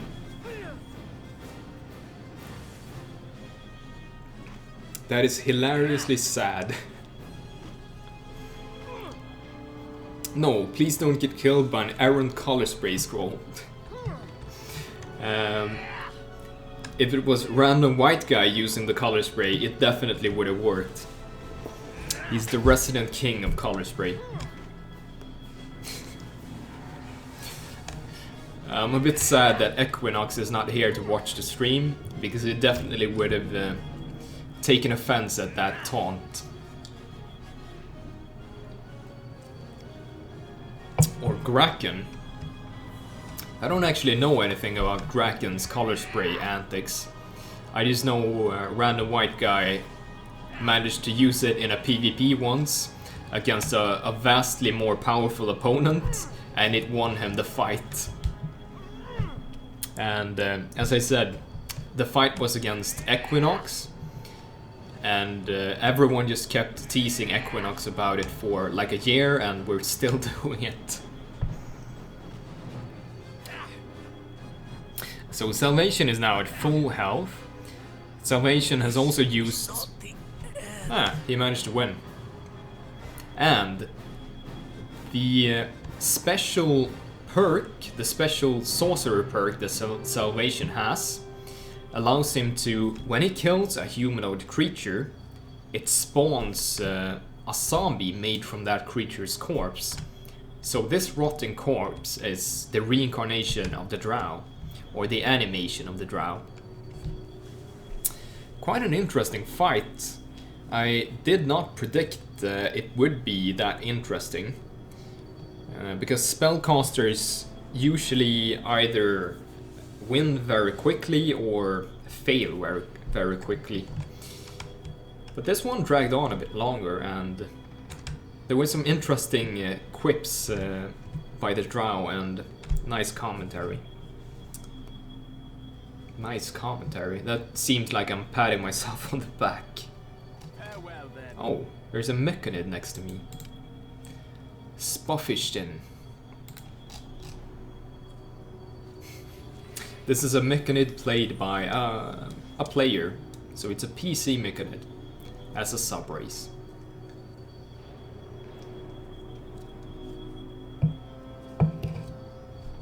Eat the mechanid. What's up, Sergeant Wombat?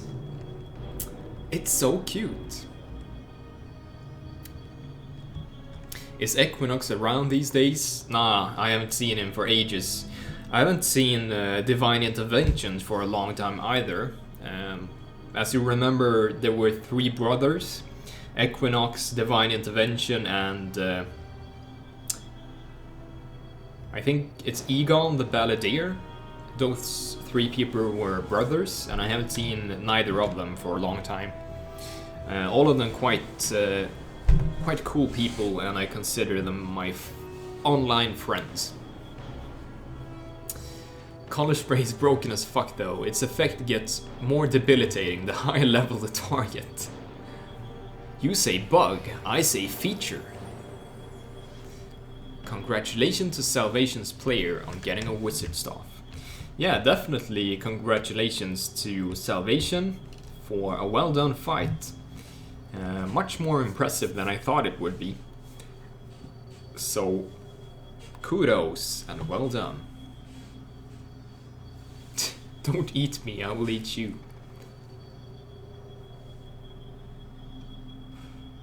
Definitely have to eat him now.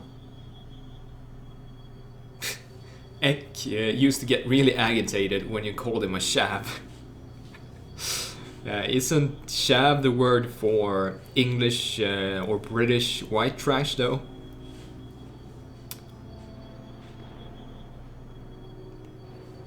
Some English people seem to be really hot-headed though. I remember we had some English people visiting my town once, and we were out drinking with them.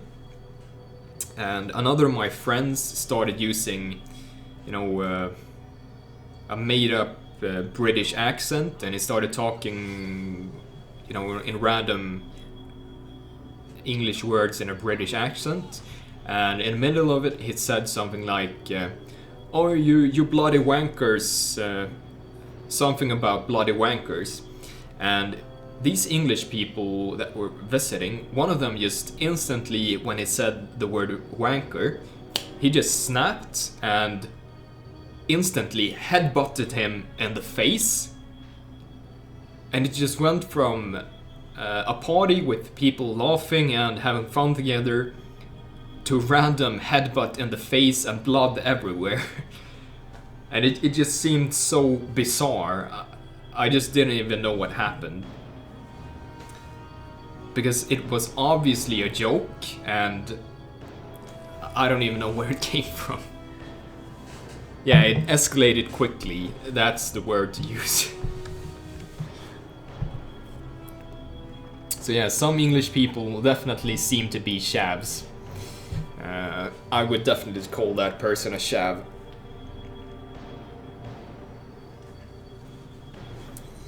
So we have Daeis Ancrath fighting. This is also a cool PC. I think it's one that's pursuing mastery over his blade. Blade and magic. So it's an interesting take on sort of a weapon master. It's a cool PC regardless, and it's a member of the Red Banner Mercenaries. Which you saw earlier with Rana Al-Saif and Gaspar Castel. Yes, it is. Shav Gopnik, white trash scum. A shav is basically an English gangbanger. That's true Gopnik style. I thought that's how you partied all the time, Gans. Obviously not. Since I'm sitting here drinking beer with you guys, and I'm not headbutting anything at the moment. Nah, but I have work in the morning. I'm gonna headbutt people next weekend. I'm gonna put my hair down and I'm gonna start just going crazy. Tagging people with my immense forehead.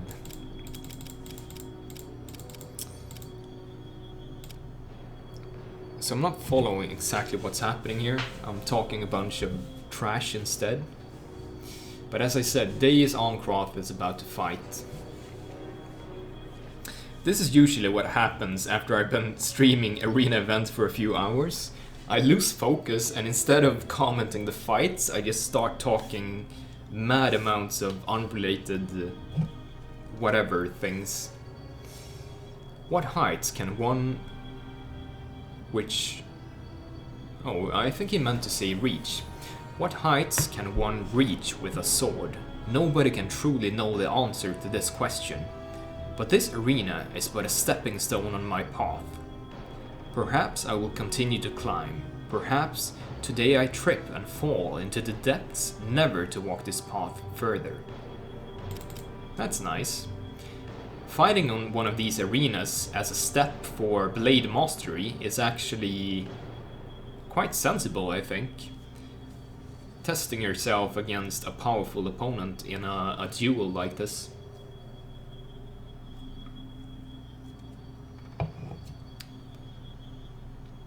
So kudos to Daeis for taking the fight.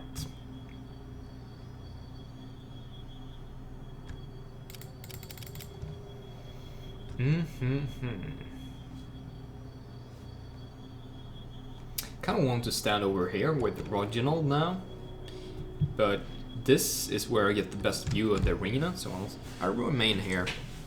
Because Roginald looks so lonely on the side. He's gotta have a buddy. Oh my, Germain was online. Anyone that fights in the Pyramid arenas deserves a pat on the back. Yeah, agreed to both. Brave Tooth, Germain has been online on Discord a few times, and the thing that excited me the most is, did you see Metropact turned up in Discord once or twice? I don't think he said anything, but he actually joined Discord. So I thought that was really amazing. Metropact, blast from the past. Yeah, he was the first dungeon master that allowed me to pursue something interesting with a PC. I think I had a PC called Barry Wesh, or something equally unimaginative. Either way, he became one of the lower counselors. He was the one that took the initiative to arrange a meeting between all the factions of Lower Sanctuary inside the fortress.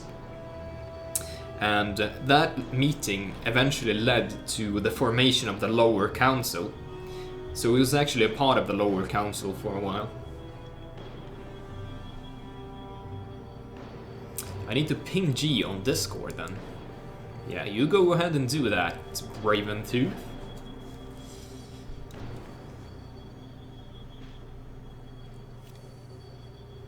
Seems like a lot of people found their way to the stream at least, so that's nice to see. Hello to everyone. I did say I kind of want to take a 5 minutes break to go and have a smoke or something. It's not really super necessary, but I feel like I should step outside for a moment because it's so warm in here. So smoking is optional, but I definitely need some air.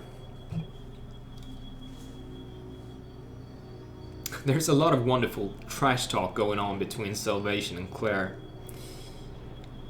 He shakes his head with a slow, mournful expression. Someday, we shall bring her salvation from her greed and pain. We hope. I like the Mycadid more though. His free goblin escaped from Devil Market from his mother who was selling him and his sisters. Sounds more like a robot. I don't know how to speak Mycadid.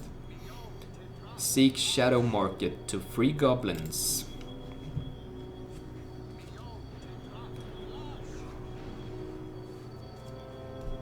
So they started buffing now. Was there some sort of emote? The boy takes a moment to collect himself before shifting back into his stance.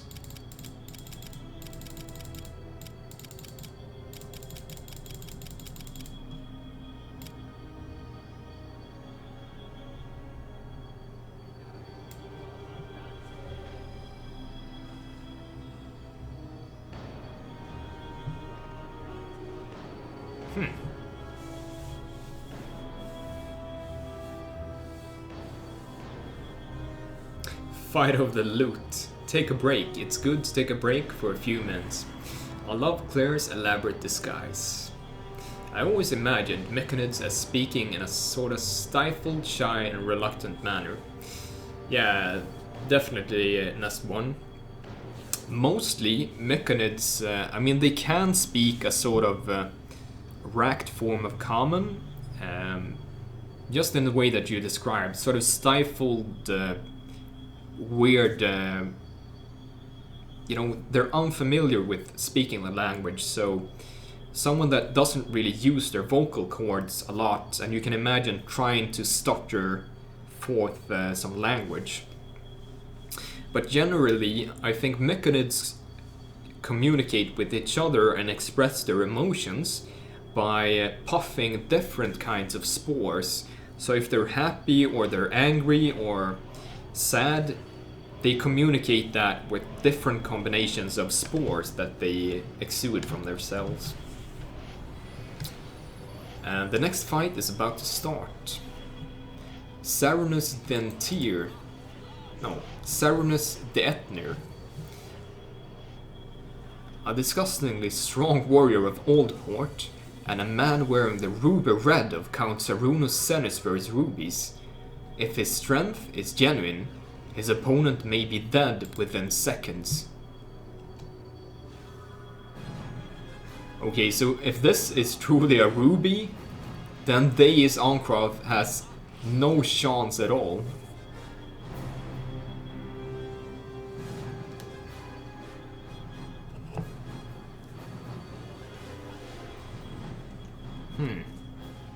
Seems like this one is bugging.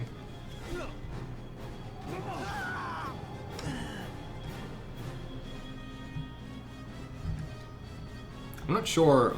Oh, Daeis is fighting for a ruby. Ah, he managed to curse the guy. And another bestow curse. That's really good. Except now he's in trouble. Get some healing in. Come on, Daeis, you can do it.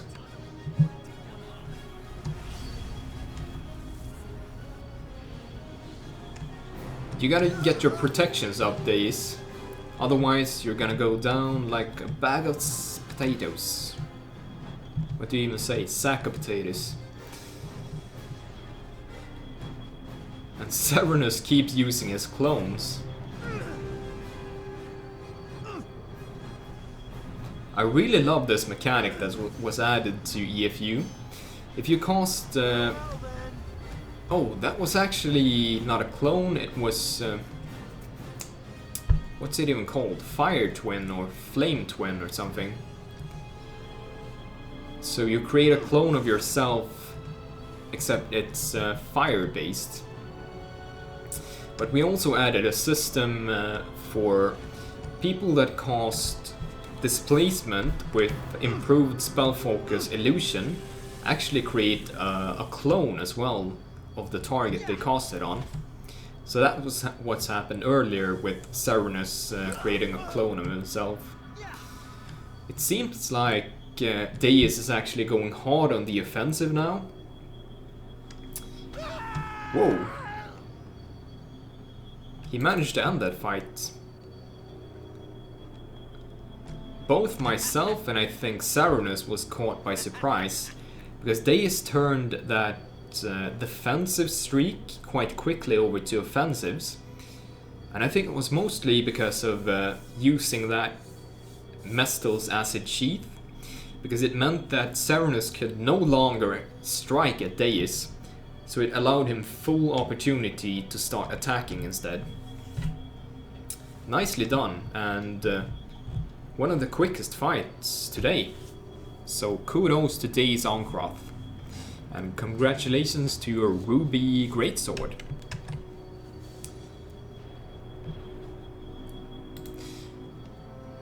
Oh, what's up, Shlomo Hamlesh? Nice to see you again. Is this player versus player or players versus game masters?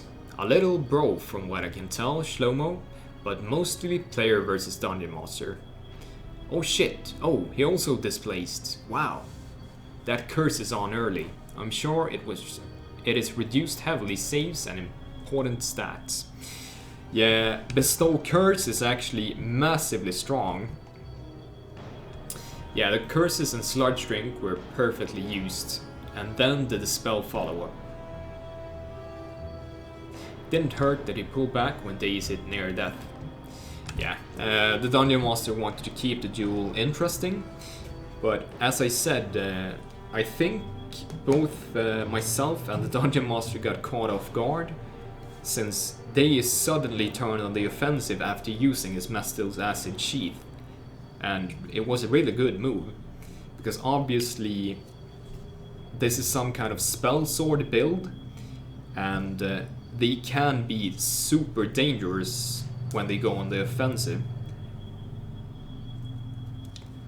I played a spell sword in the beginning of this chapter of EFU myself, and I'm not sure if anyone is here from that fight, but I remember beating down like 15 people on my own.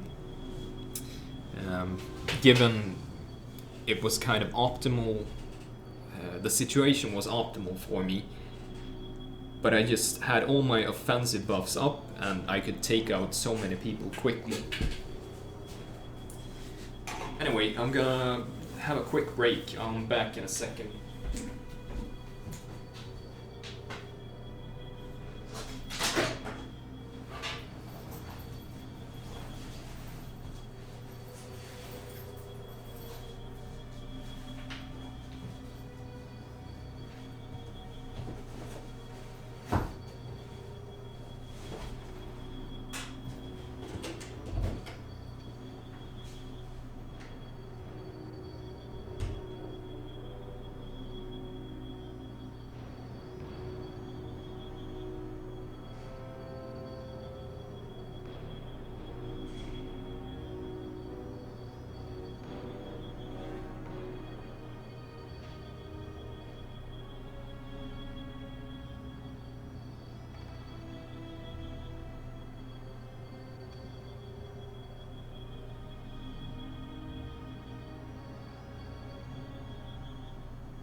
Once into blah blah. Bam. I was going to say once more into the fray, my friends. And Daeis is still in the arena. Essence of Sonaruk. Oh man, what am I missing? This is super cool.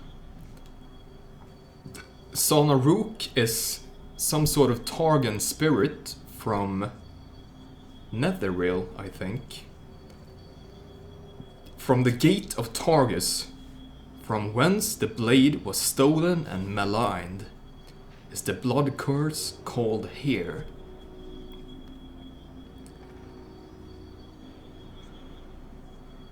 Oh man, I did not know this was coming. What else happened? I have to read the chat. Mortal warrior. From the corpse rises something. Okay, I didn't miss super much. The blade yearns, and so shall you. Oh man, he's gonna get one of the blades of Sonaruk. Or the curse of Sonaruk. This is massively cool.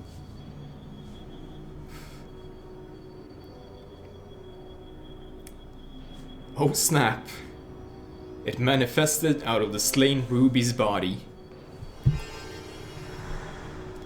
The creature known as Sonaruk, its disgusting form, raises a long pointed claw.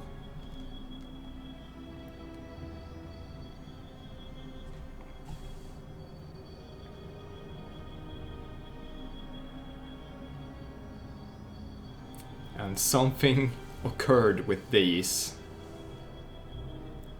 Blood curse. Isn't it something about vampires? I don't think so. It's some sort of Targan war curse of some kind. There was actually a rather large plot line related to Targus and Sonaruk and escape from Underdark Archipelago. Know the path of blood and death till the feast of Sonaruk has ended. Ominous. Very ominous for days. Well, shit. Eloquently expressed.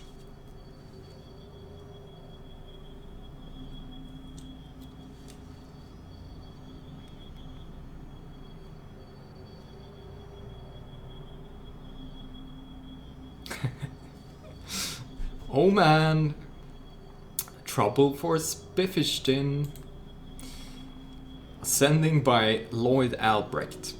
This is Agent Albrecht. A reminder, dears, that I will pay 1,000 gold for the cap of a Myconid, and you will be offered a seat at the table where it will be served. I must see this delicacy to my own table.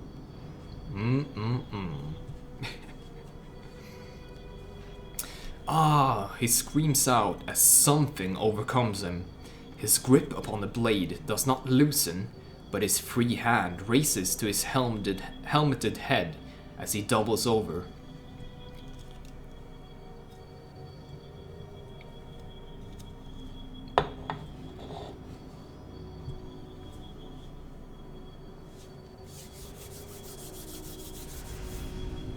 His body breaks out into a spasm as his muscles jerk irregularly, but his grip on the blade only tightens further.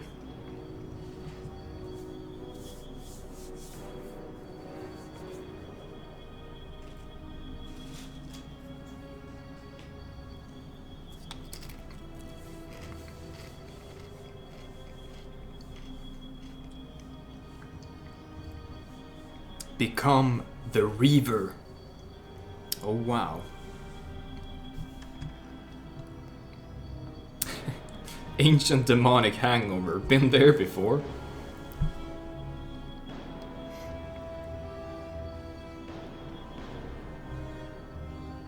Unfortunately, I'm not gonna have one of those tomorrow because I'm drinking soft beers. So I'm not actually drunk. I'm just having something to Moisturize my throat. What do you even say? Refresh my throat.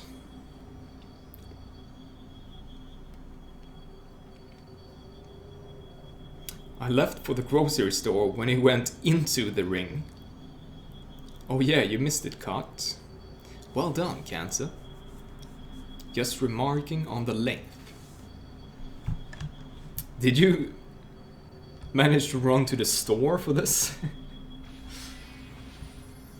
His gaze moves along the bars of the arena, surveying the crowd. Oh damn, he acquired the ruby sword and the curse of Sanaruk. This is very significant for him. And I'm guessing it's gonna be significant for players in his vicinity as well.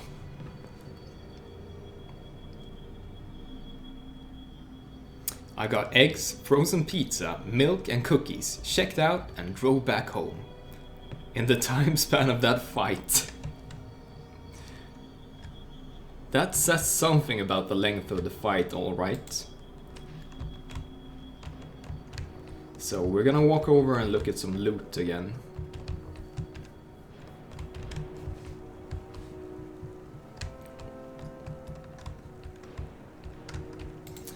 I have just about enough time to view maybe one or two more fights, I think. It seems sort of in line with how much my voice can handle as well. So we have a sun blade, a spectacular blade made out of gold and illuminating the darkness around it with a light that mimics the light given by a miniature sun. It can often blind out foes as it clashes with the weapons of its wielder's enemies. The symbol of Omenator. I'm not sure how to pronounce Omenator, the name of the deity actually, but let's say Omenator is the right one. The symbol of Omenator has been etched upon its pommel. Divine 1 damage, fire 1 damage, damage penalty 1. So in essence it has 1 bonus damage, but both of these are, one is an elemental and one is divine, and if you cast magic weapon on this weapon, it means that you negate the damage penalty, so in essence it can get 2 bonus damage, which is very strong. Also 1+ reflex, light 20 meters, yellow. On hit blindness 10%, so 1 in 10 hits will incur this effect for 4 rounds against a saving DC of 16. Intimidate and Persuade +1, and it has 4 charges of Sunbeam, which is a very strong spell. Axe of the Great Raven, a splendid aged axe with its edge shaped into the wing of a large raven. Each wing is garnished with metallic spikes that are extremely sharp and deadly. Wielding this axe seems to make its use lighter, almost as if it was capable to fly himself. Make its user lighter. Not sure what the bonus feat here is. It's a bad strength, so it's some sort of feat that I can't see. Also grants dodge, reflex +2, and tumble +4. Mane of the Scarred Wolf. The large grain mane of a tremendously large wolf covered with scars. Various runes have been traced upon its surface, and it is said to belong to the Great Wolf.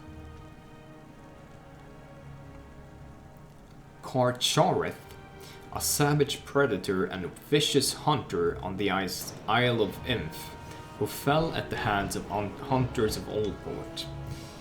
5% physical immunity, 1+ universal saves, +2 intimidate and tumble.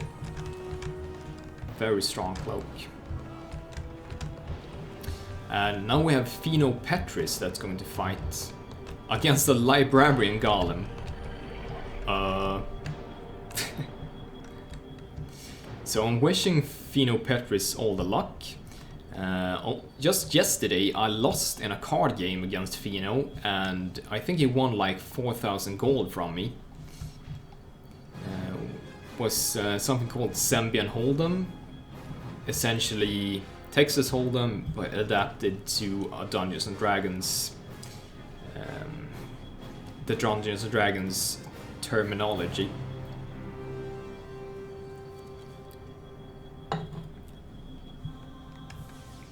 Oh, that's a nice sword. Indeed it is. So Feno is currently on the defensive. The Librarian Golem seems to deal a lot of damage every hit. And Feno needs to get his defenses up somehow, so that he can start dealing damage to it. Fortunately, the Golem is quite cumbersome and doesn't move very quickly. So if he can maintain his distance and cast spells one after another, he's likely going to be able to turn this around and go on the offensive soon enough. Oh, this is some kind of cleric, and he just cast some of the most powerful cleric spells that are able to turn a fight quite quickly. Seems like the Golem is quite sturdy though, so it's able to take his hits with little to no effect.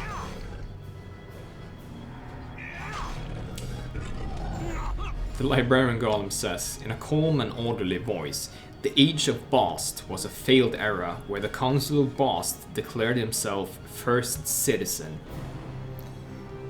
Okay, he managed to get it down to injured, but now his spells are slowly running out and he has to run away and increase his health and defenses once more.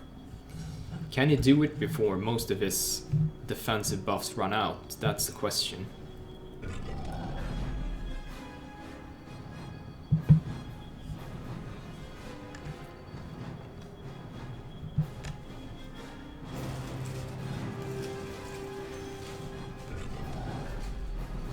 I think he's doing it quite nicely though. He's keeping on the run, applying buffs and healing, then landing a few hits, and then running again. So he's taking his time and slowly applying damage to the Golem. Which is probably clever, keeping himself out of harm's way for long enough to stay at injured or above. And now that he's badly injured, he's running again. And I think that is wise, because if he started fighting the Golem at badly injured, he would probably go down in case of a lucky critical hit. And that's something you really have to avoid against strong opponents like this one.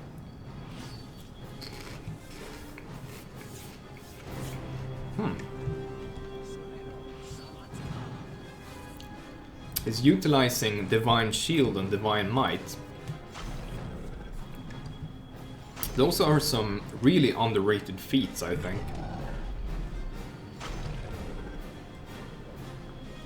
The founder of the Spell Guard is Melinda Serena, also known as Melinda Bresley.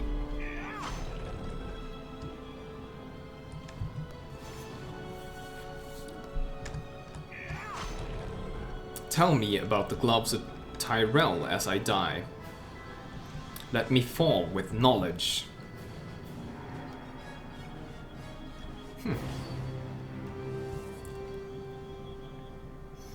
Feno Petris uses anointed symbol of the dove.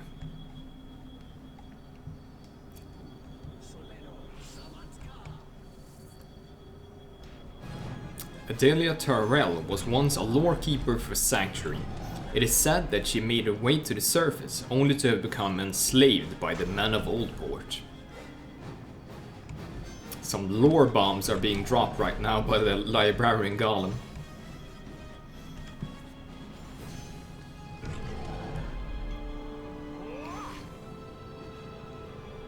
Feno is on the offensive once again. He is dangerously low on health though, So he's susceptible to some unfortunate critical hits. Seems like the Golem has slight regenerative powers though. And now exactly what I just said happened.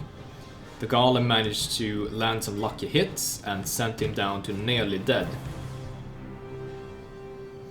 If he keeps on running for too long, the Golem will regenerate enough health to make itself, you know, beyond the threat of death once again. Activating magics. Oh, it just caused haste in itself. Feno is gonna have a bad time.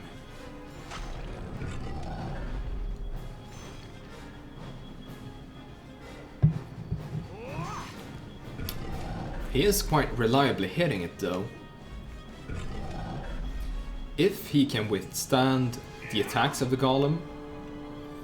The Golem protected itself with Elemental Shield. But Feno is using this opportunity to buff himself again. Oh damn. Now he's low on health again. He's at near death. He needs to heal himself somehow before the Golem casts another spell. That's not a good indication. Feno is healing himself with a purple crystal, which basically gives me the idea that he has no more potions to use. Seek only augment truth, says the Librarian Golem. Carved and etched with arcane symbols. Oh, it has a stone golem description. So not really a custom one.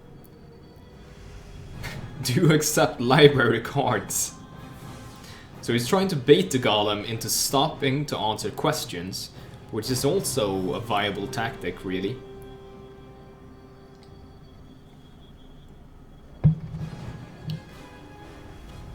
Ooh. Can he kill it now?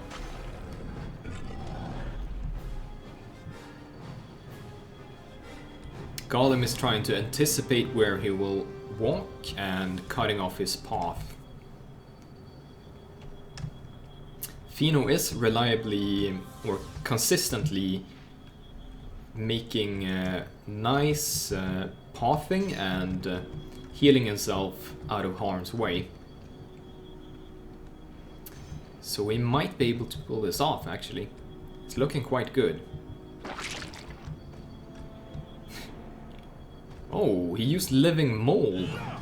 That's actually quite clever. Because these living mold creatures are actually resistant towards physical damage in a very high percentage. On the contrary though, they are hostile towards everything. So they could end up attacking Feno even.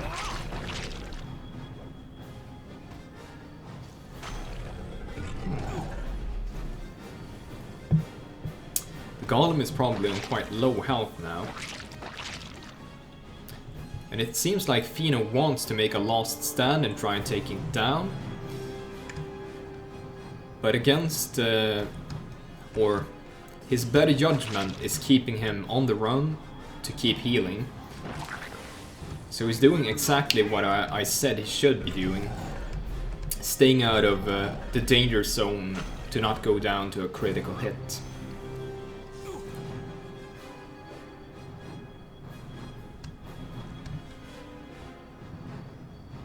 Yeah, as you see, he started running again and he's healing. So, not resorting to an all-out one-on-one battle in melee, where it's just as likely that he will die as he might kill the Golem before he goes down. So he's being quite practical. Unfortunately, the ventilation maintenance animatron that he summoned is not really helping him. It targeted the crowd, and now it targeted Feno himself instead.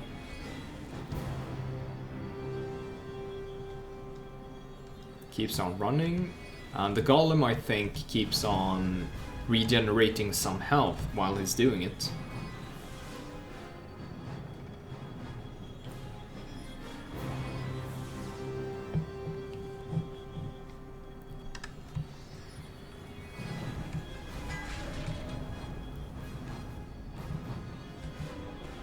Okay, now he's using offensive buffs again. He's going to try attacking the Golem.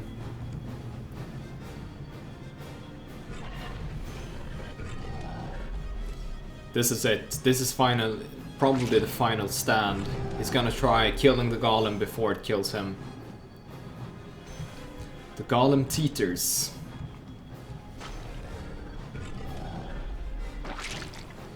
Looks good for Feno, actually. And there comes the hit. If the Golem scores a critical hit, it's probably gonna take him down. There it comes. It's once again very close for Feno. But he managed to run away, and now he's healing himself again.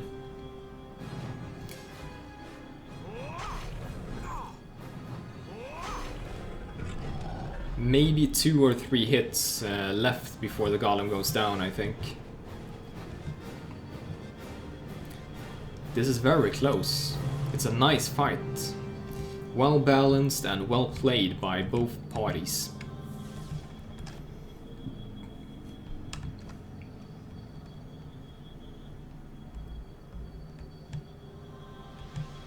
Gotta love Ark.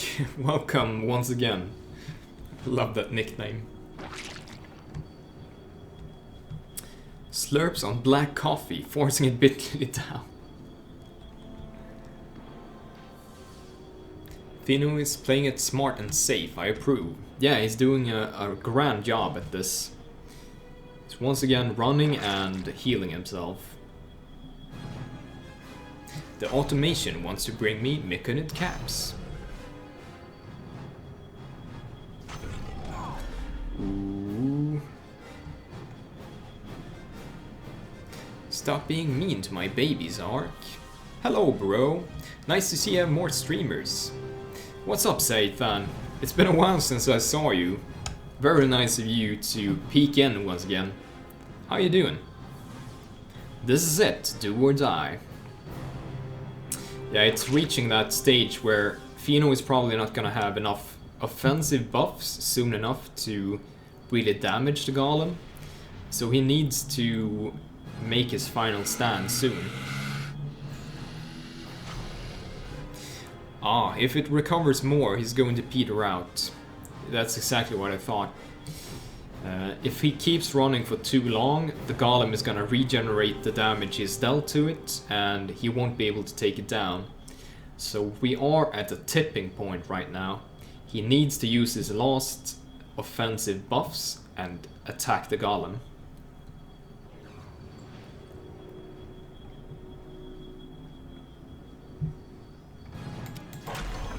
Ah, there we go.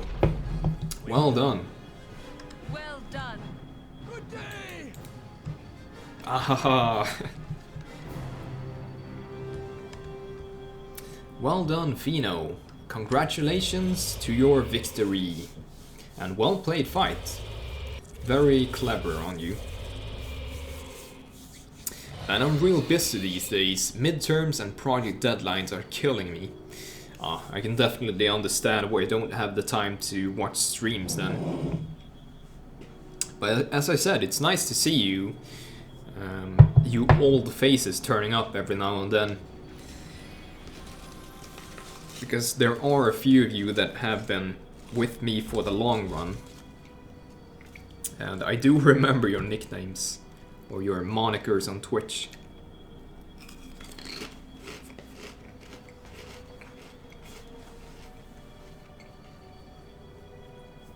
So I think Hythydrn is actually one of the first people that started watching me when I was streaming things like Pillars of Eternity and other CRPG games. So he's a real old schooler on this stream.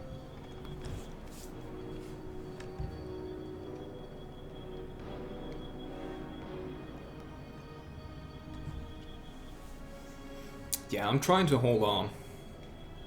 Yeah, you can push through it. I know you can do it. As long as you stay focused like you say that you're doing, and don't let yourself slip up and just you know, spend your time playing games or something instead, and just do the work, then it's gonna be no problem for you. So stay focused. Even though, of course, I like having you here in the stream, you gotta do what you gotta do.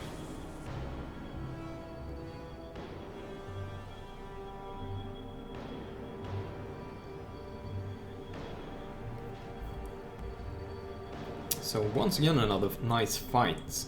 This arena event has been quite good in terms of the people fighting and how the fights have turned out. I think we only had one quick fight with Daeis, but that one was really cool anyway.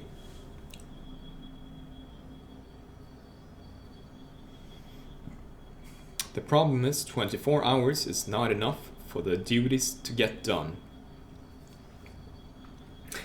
I can so relate. Before my current job, I did a year of studying law at a university, and you know, it really piles up quite quickly if you don't prioritize your time correctly. And sometimes it's hard, even if you try to allocate as much time as possible to studying. It can still be quite devastating when all the midterms and the tests pile up one after the other, and you have all these assignments that you have to complete, etc. It reaches a state where if anything happens in your real life, any sort of outside interference or occurrences, it can really throw you off on your timetable. What is this event about? This event is sort of a special occurrence on the server. The server is a persistent world with full roleplay, so this is not just a random PvP arena event. It's actually a part of this whole roleplay. This establishment that we're in is actually owned by an illithid called Petris.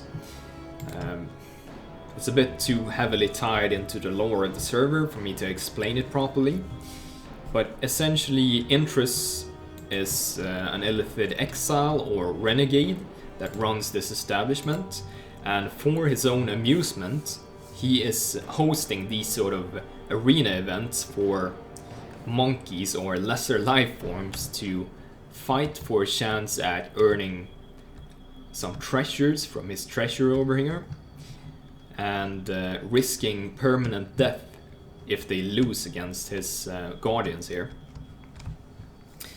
So it can be very interesting mechanically, and it can be very interesting for roleplay aspects, and of course it can be cool to win a nice piece of custom equipment as well. I think that's a decent summary of what's happening.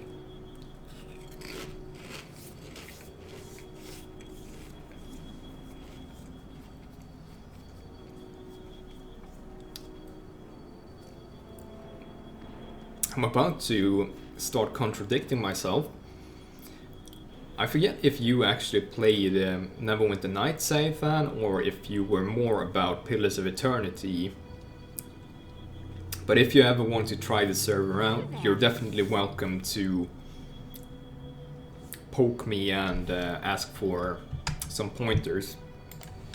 On the Neverwinter Nights server, I'm actually called Kansa rather than Ordinant. And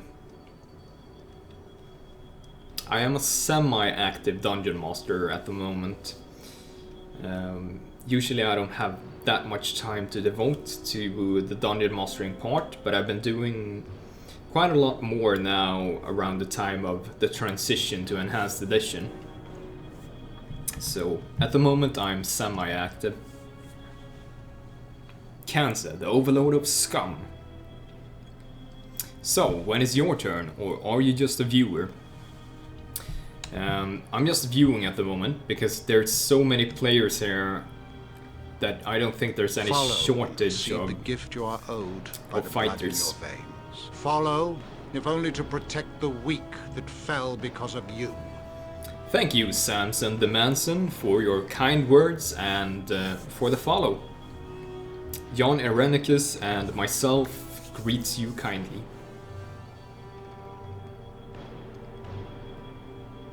I'm going back to work, but I'll elf later with you nerds. Have a nice time, Samson. I'm so happy you're streaming those events, man, when I can't really be around to play.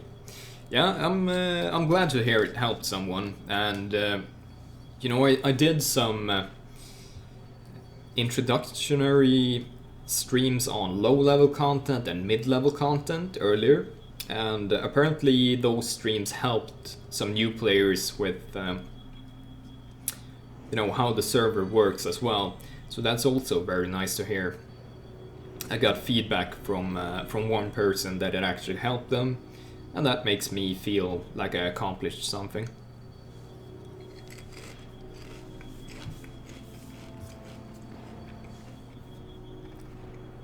It's from BG2. Oh dude, what is your follow sound from? That sounds so familiar. Yeah, it's Jon Erenicus from Baldur's Gate 2. It's from one of the dreams in Baldur's Gate 2. I grabbed that particular quote because he says something about follow. So we have Velathyl Linderil and Velathia Linderil. Two elven twins fighting against Gabak the hero goblin kind and the ghastly Barnabas. Yes, shivers from excitement. It licks her lips. Barnabas was watching. Wait, no fighting. Not fighting, stop it, we speak first. We have much to say. Barnabas watching them in the human graveyard house. They were. Blood in your veins. Follow, if only to protect the weak that fell because of you. Thanks, minigunman. Yeah, it was Jon Erenicus from Baldur's Gate 2 in a school. Yeah, I gotta get on Delwyn later. Shoot stuff with bows and sew cleric stuff. Gotcha, that is good. They better not lose. Whoops, lol. Oh, did you follow by mistake? Is that the whoops? Thanks regardless.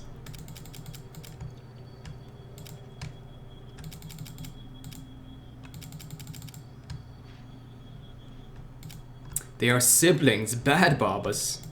Whispers something to Gabak. Ooh.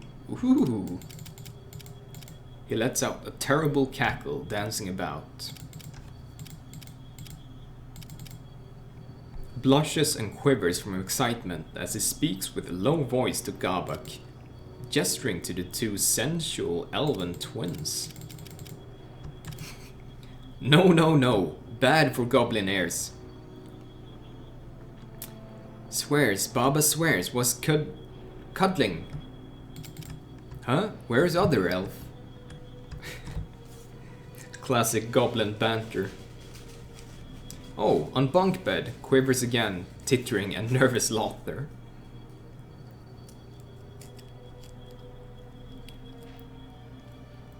Ha, I interrupted you.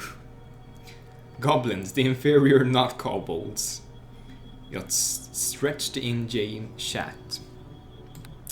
Yeah, I can stretch it some more. I don't want to block too much though.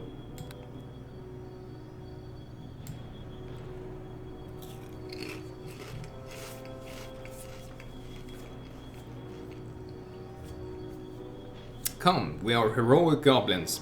We must put bad elves away. Cannot stand to watch, not since... The goblin shivers. Poor Barnabas. No, it's truth. Saw cuddling, saw pretty elves cuddling.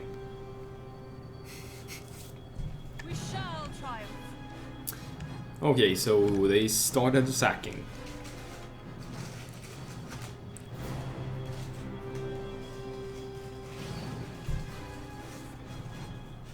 I don't think the Dungeon Master was expecting them to start fighting yet. He still had some more talking to do. But hey, they brought it on themselves.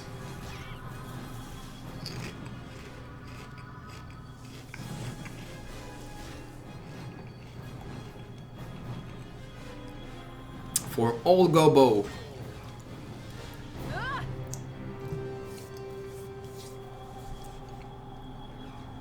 This must be quite difficult to control for the Dungeon Master.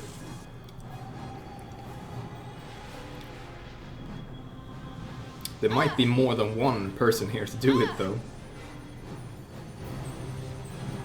So I think the ghastly Barnabas is actually some sort of wizard that's buffing Gabak. So the right thing for the Velathyl and Velathia Linderil twins to do would probably be to take out Barnabas first. Oh, somehow they summoned an ice elemental. Those are quite rare, in fact. And it's nice to see them. I actually love Auril as a deity, and I love ice-themed characters and Norse-themed characters. Maybe not Norse as in Asgard, etc., but Norse or North-themed characters as in Icewind Dale and the 10 Towns. Maybe even Vasa is cool. The good shall prevail. So ice elementals are a really nice theme, I think. But yeah, now they are starting to attack the ghostly Barnabas, which is a nice tactic for them.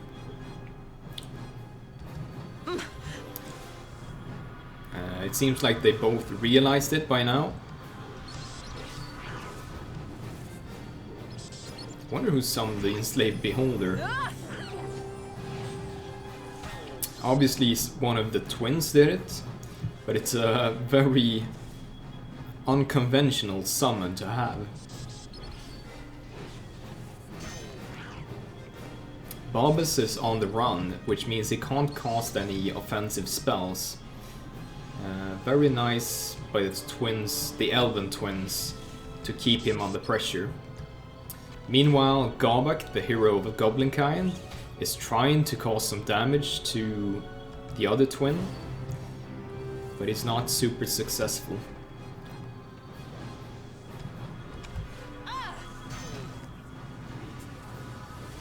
And now Velathia is dispelling Gabak. So meanwhile, as Barnabas is fighting the Beholder, the twins could kill this one. Barnabas, what are you doing? Dumb ghost, kill them!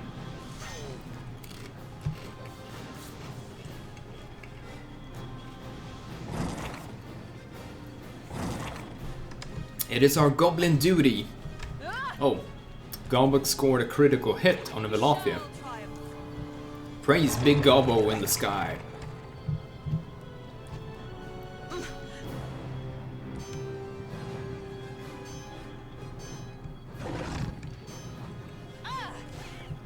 So once this Beholder spawn disappears, Barnabas is probably going to turn into a real threat for the elves. Yeah, now it's happening.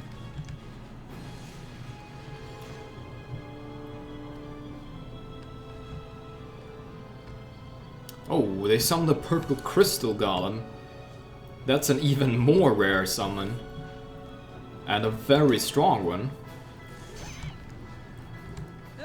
That could immensely turn the tides of this fight. Ooh, Velathia's protections have been dispelled or they ran out. So she's very susceptible to the damage of Gabak now. Meanwhile, Barnabas is casting spells from the sidelines, but now he's joining the melee.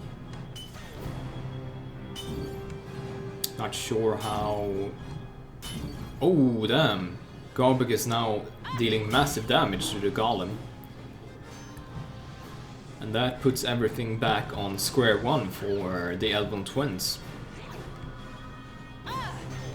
This is a nice fight. And another Beholder. Ooh, Velathyl got hit by the Dispelling Eye Ray as well. That could be very bad for the elves.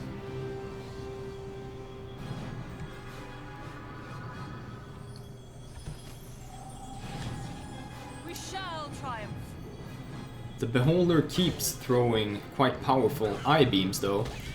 And now the Beholder actually killed Gabak. And Barnabas is now killed as well.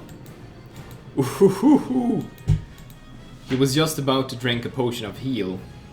And he died seconds before it. So the elves got quite lucky there. Well done though. Nice fight. And I received 12 experience from it. Very nice. Battle begins and panic buff. What's up, Rakane? Praise Gabo. Dispel. Ouch. There are at least 2 Falcon items in the Horde that are not Falcons. What up, Snark Dino Mobile?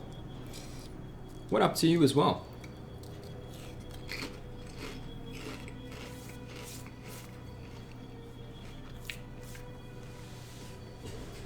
I think I've seen you around EFU as well.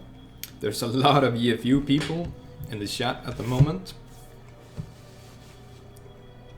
Mostly EFU, but some outsiders are signing in as well. So what is up? It's Pyramo fights. The Sleeping Pyramo Arena. I've done a recap quite recently and I don't know if I have the energy to do another one.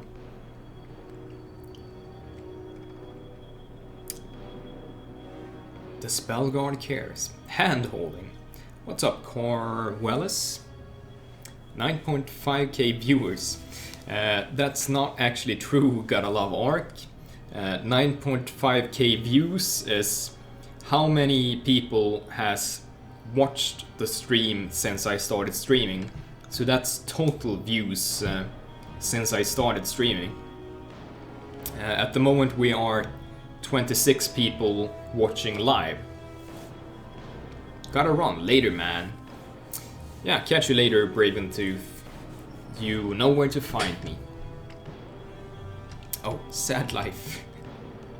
If we were 9.5k people watching, I would have probably been a wealthy person at this point. But sadly, that's not the case. Why do you crush me so?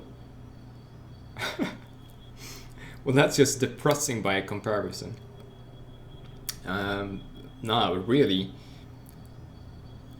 Now it's at 28 and we've been over 30 viewers for a while. That's quite a lot, in fact.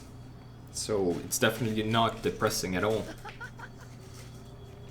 The thing is, I'm streaming Neverwinter Nights and CRPG games. So the audience for these sort of games is a lot smaller. And that's something I have accepted. Because I started out actually, I think I did maybe 2 or 3 weeks of streaming League of Legends. And I just hated myself and I hated doing it. So I changed my mind and I was like, yeah, I'm just gonna stream my own comfort games, like CRPGs, I don't care about viewers, etc. And it's probably the best choice I've done in regards to streaming. Because now I actually think it's fun to stream rather than doing something you hate simply for the possibility of some financial gains. In that case, I could just work a normal day job, which I of course do. But this is my leisure time, and using my spare time to do something I hate doesn't really compute in my brain.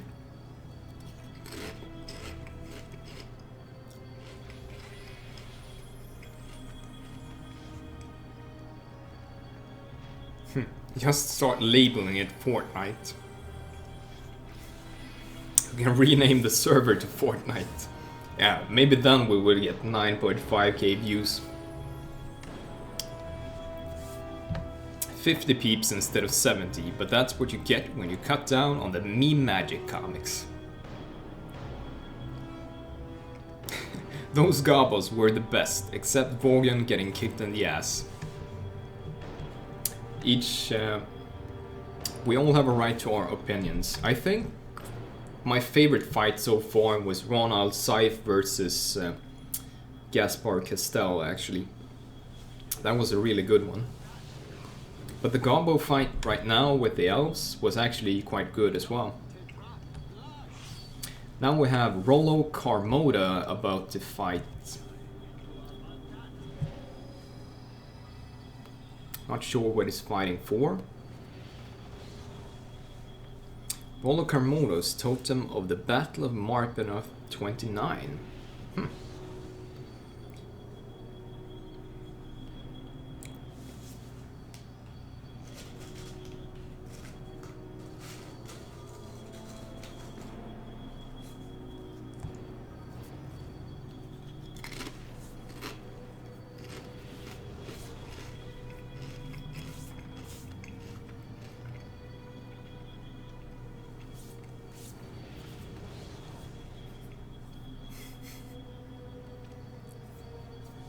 So it seems like that item is randomized somehow.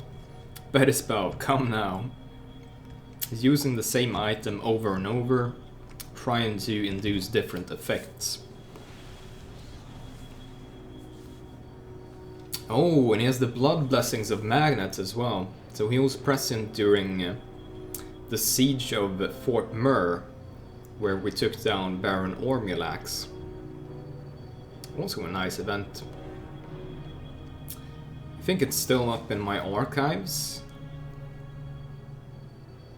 And yeah, I put that one on YouTube. Yeah, it's a long one, but it's a really cool battle still. So we have it preserved for future generations. Chambers? Who's that? Player slowly realizing the disguises are impossible in Neverwinter Nights. Yeah.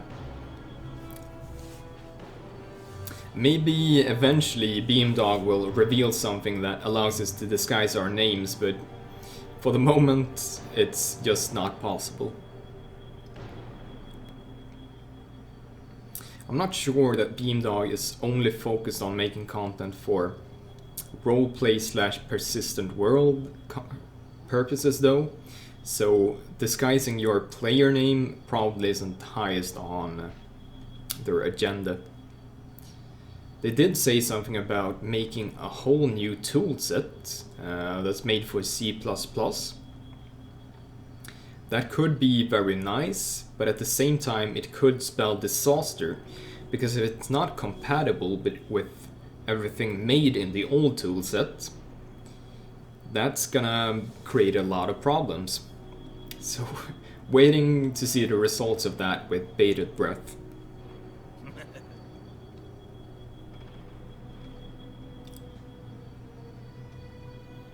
The Beamdog Trello is bleak. The only cool thing coming near term is scale. The audio fix is even further out. It just... when I jump on the Beamdog streams, when they're streaming about Neverwinter Nights Enhanced Edition, I just never understand why everyone keeps shouting in chat about, will you make more content for the original campaigns, or will you improve the original campaigns? And it's just like, my mind is blown, because who wants to play the original campaigns? They're so boring. Like, I would never ever play this game if that was the sole purpose in it. But, I mean, I guess everyone has their own thing. Oh, he's fighting the Wererat King. And I think he's fighting for the stiletto of the Wererat King or something. I forget what it was called, but it's a rapier that's rat themed somehow. And obviously there's a lot of rats happening here. A lot of wererats and a lot of small rats.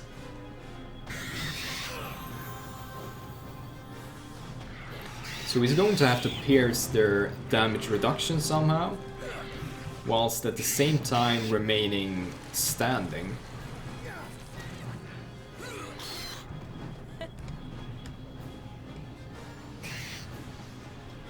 So unfortunately, this is something that's difficult. Oh damn, Rollo is taking a lot of damage. Fortunately, his Bard Song is slowly regenerating him. Oh damn. This could end up being very chaotic.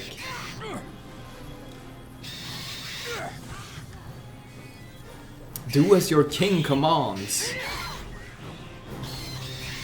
Yeah, you might want them to, but rats probably aren't the best at following orders. So they're just randomly running around doing things.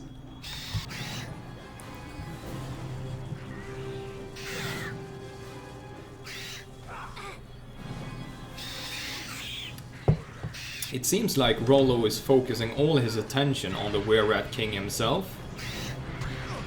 It remains to be seen if that's a good course to take, or if he should be taking out the summons first. I mean, I understand the intention of going for the Wererat King, because once he takes down the king, all the summons will also disappear. But at the same time, he might get punished for ignoring the summons, since they are allowed to freely follow him around and attack him whilst he's running after the king.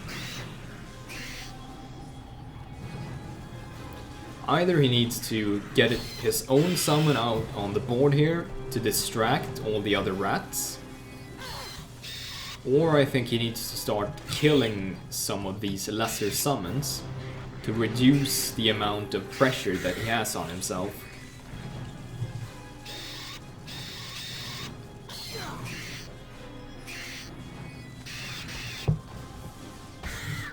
The question becomes really, how much damage potential does he actually have against these sort of enemies? How hard can he pierce their damage reduction? Because they are weird creatures after all. If he can use a measure of combat buffs or offensive buffs to take out one of the wererats quickly, that would be in his benefit, or to his benefit.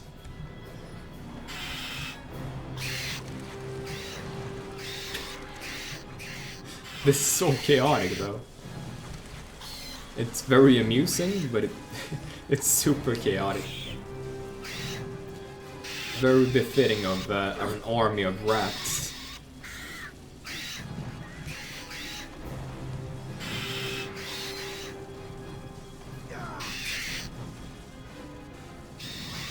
So they're actually attacking me now, these little rat things. Oh, so now he's trying to mind spell the other wererats to stop them from attacking him. That's also a viable tactic. Interest. This is totally fine and planned. Of course it is.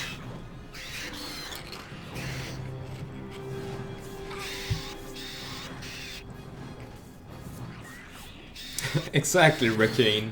Finally, Tomy in HD. There we go. Karmoda finally used an area of effect ability to kill some of the other targets. Oh, but the summoning durations of the Wererat are also coming to an end now. I didn't actually think about that, which means As long as he can stay alive long enough for the last Wererat to unsummon, the fight is gonna turn in his favor.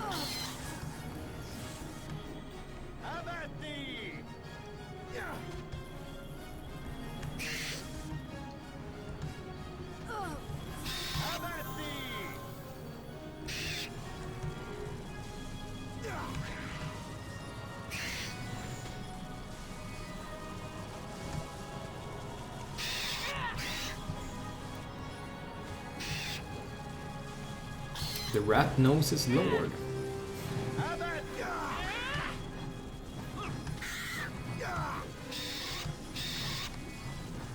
So it actually seems like the Wererat King is on the defensive now.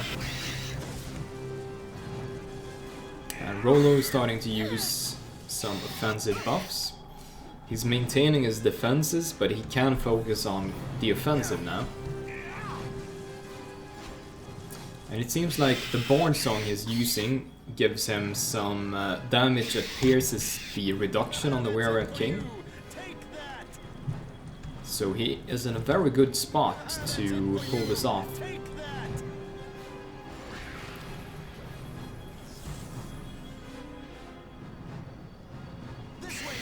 I can't imagine what human buys Namunthanites in 2018 to play the campaign. Hey guys, look! New Aribeth! I like the one lady helping with the crossbow from the sidelines. Is there one doing that? I didn't see anyone shooting from the sidelines. Maybe I'm just distracted. Rollo is putting some good pressure on the Wererat King though. Keeps using Combust, which is a reliable means of damage. Except now the Wererat King is starting to summon creatures again. So can he finish it off before he himself goes down? I don't think he's gonna last long enough to see the next round of summons here run out of duration. So he actually has to keep up his offensive here.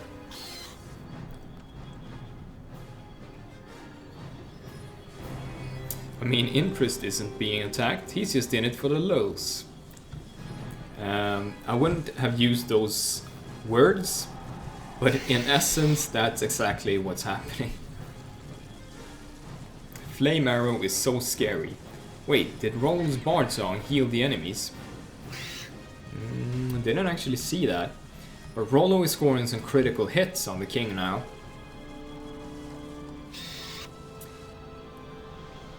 So if he can keep this up, it's going to turn the tide in his favor.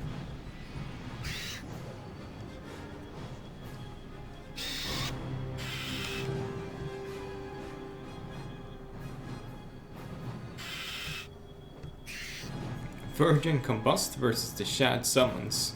I'm not sure what you're referring to. Oh, now he's using Combust Scrolls.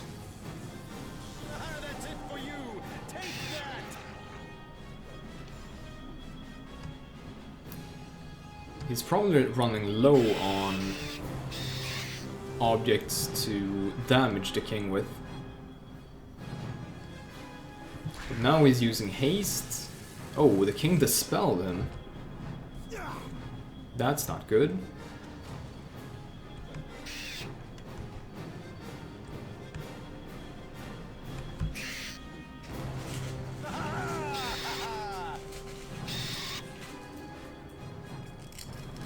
So there might be some faction issues with the summons and Rollo here.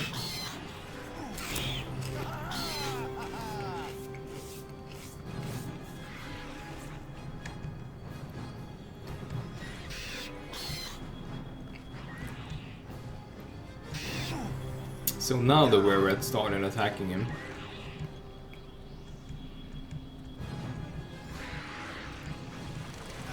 Oh damn, he's in trouble now. He's in major trouble.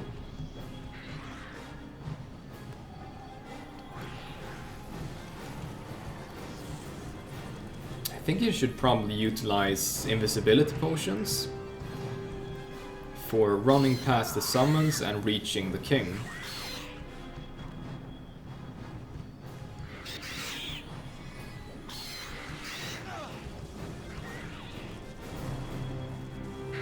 No subjects, those are good rats.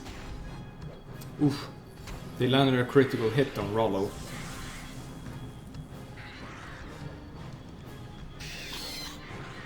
Wererat King still remains badly wounded. I don't think the Wererat King has any more potions at this point. So if he can stay alive long enough to go on the offensive... Ooh, damn. He's taking a lot of damage.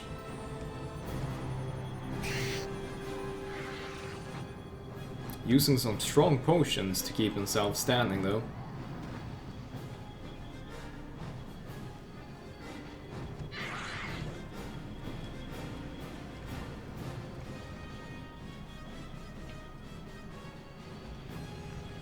And now the Wererats are actually starting to unsummon. So he did manage to stay alive long enough. The Wererat rogues have quite high damage potential, so if this one lands a hit while he's fighting the king, it could spell doom for Rollo Karmoda. Oh damn, he scored a critical hit and finished the Wererat King. Nicely done. That was actually... It was a different sort of fight, but it wasn't bad either. So well done Rollo, actually. He did some... I mean, I didn't expect him to actually be able to withstand the attacks of all the Wererats, but he just pulled through a few times. He went down to near death, but then managed to drink a Cure Critical Wounds potion and avoid the attacks of opportunity. So, pretty much a battle of attrition at some points, but he made some good choices with timing of attacking and healing. So much to his credit, he did win and it was a good job.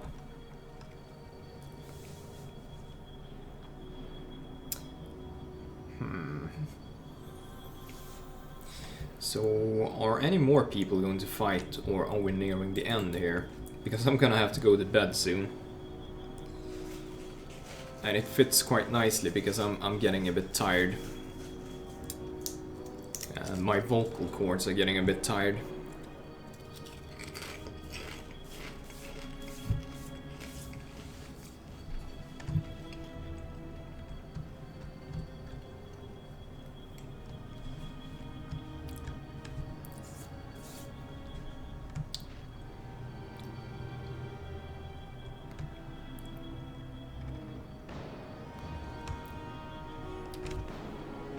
So let's see if we can cover one more fight, maybe.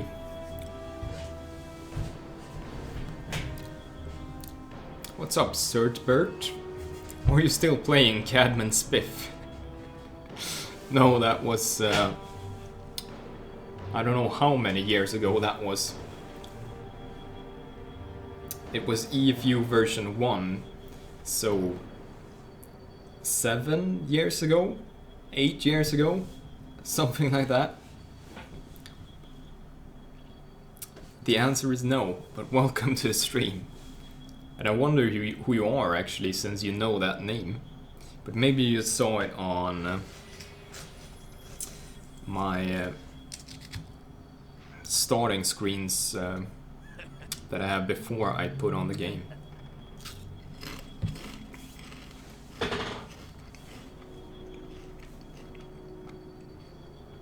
Did he make it to the surface?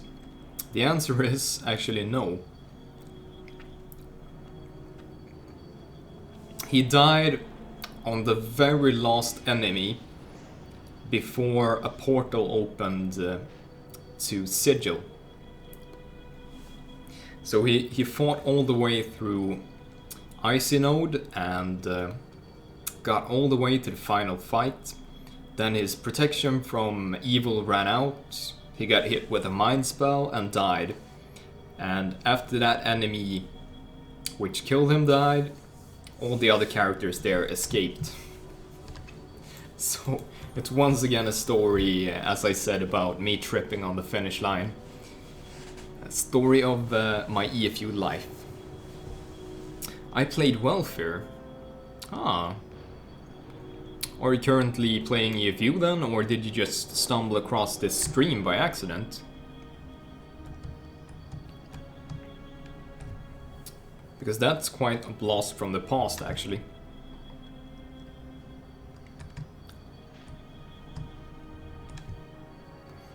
I really enjoy that whole arc with Esoteritet, Alex Sumbersail to Esoteritet, this scholar. That was some really good times and a lot of cool people to play with.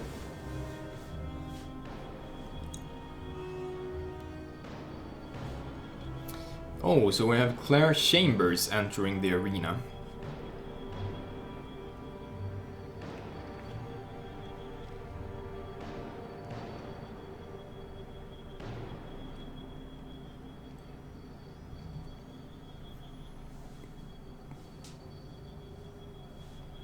Hey, this isn't exactly hospitable, is it? Haven't played the Enhanced Edition yet, but your stream is really nostalgic. An agent, damn, high stakes here. The rat flinches at anything, head held low, each hand spent scratching the other clean of flesh. So, did that weapon have lesser planar binding? I wonder. Kill the spell tyrant. Certbert. Play it again. Server lives thanks to Enhanced Edition. Down with spell tyranny. Cadman's Spiff. What, about 10 years ago, I think. Yeah, that's right, Akmat. Now we come back to the whole thing with, I don't know if I should pronounce your name Akmat or AK Matt. It's two quite different meanings, I think. We have 50 people on right now. Do we? That's a lot. Yeah, come hang out with us, man. EFU is alive and well. So it is actually AK Matt. You gun-crazed fool.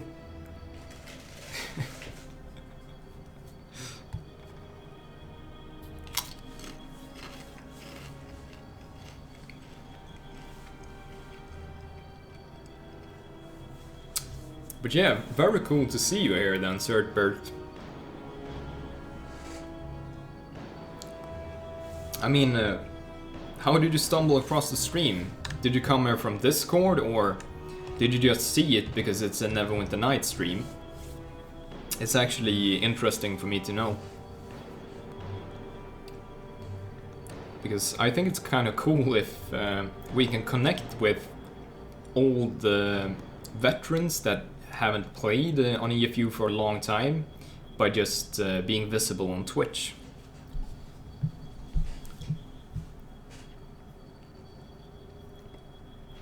Scroll down Twitch and Neverwinter Night showed up. That's quite cool, I think. So, very nice to see you and very interesting, in fact. I'm getting a bit tired, so I'm not very eloquent with my words at this point. Jennifer Padisma and Claire Chambers. So they're meant to fight each other? I'm not following the events that are unfolding here. I was really surprised. Need you to get featured someday, Kansa, and work out with H to run something amazing. Oh, what did you do? She managed to knock him down somehow.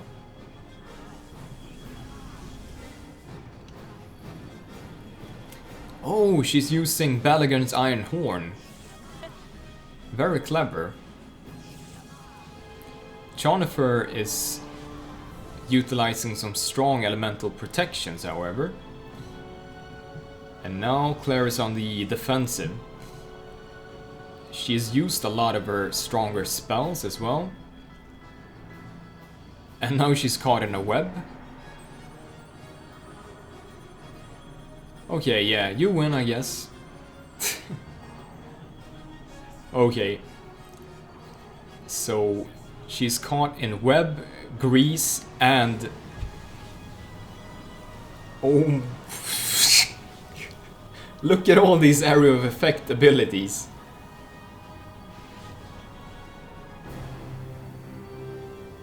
Ouch.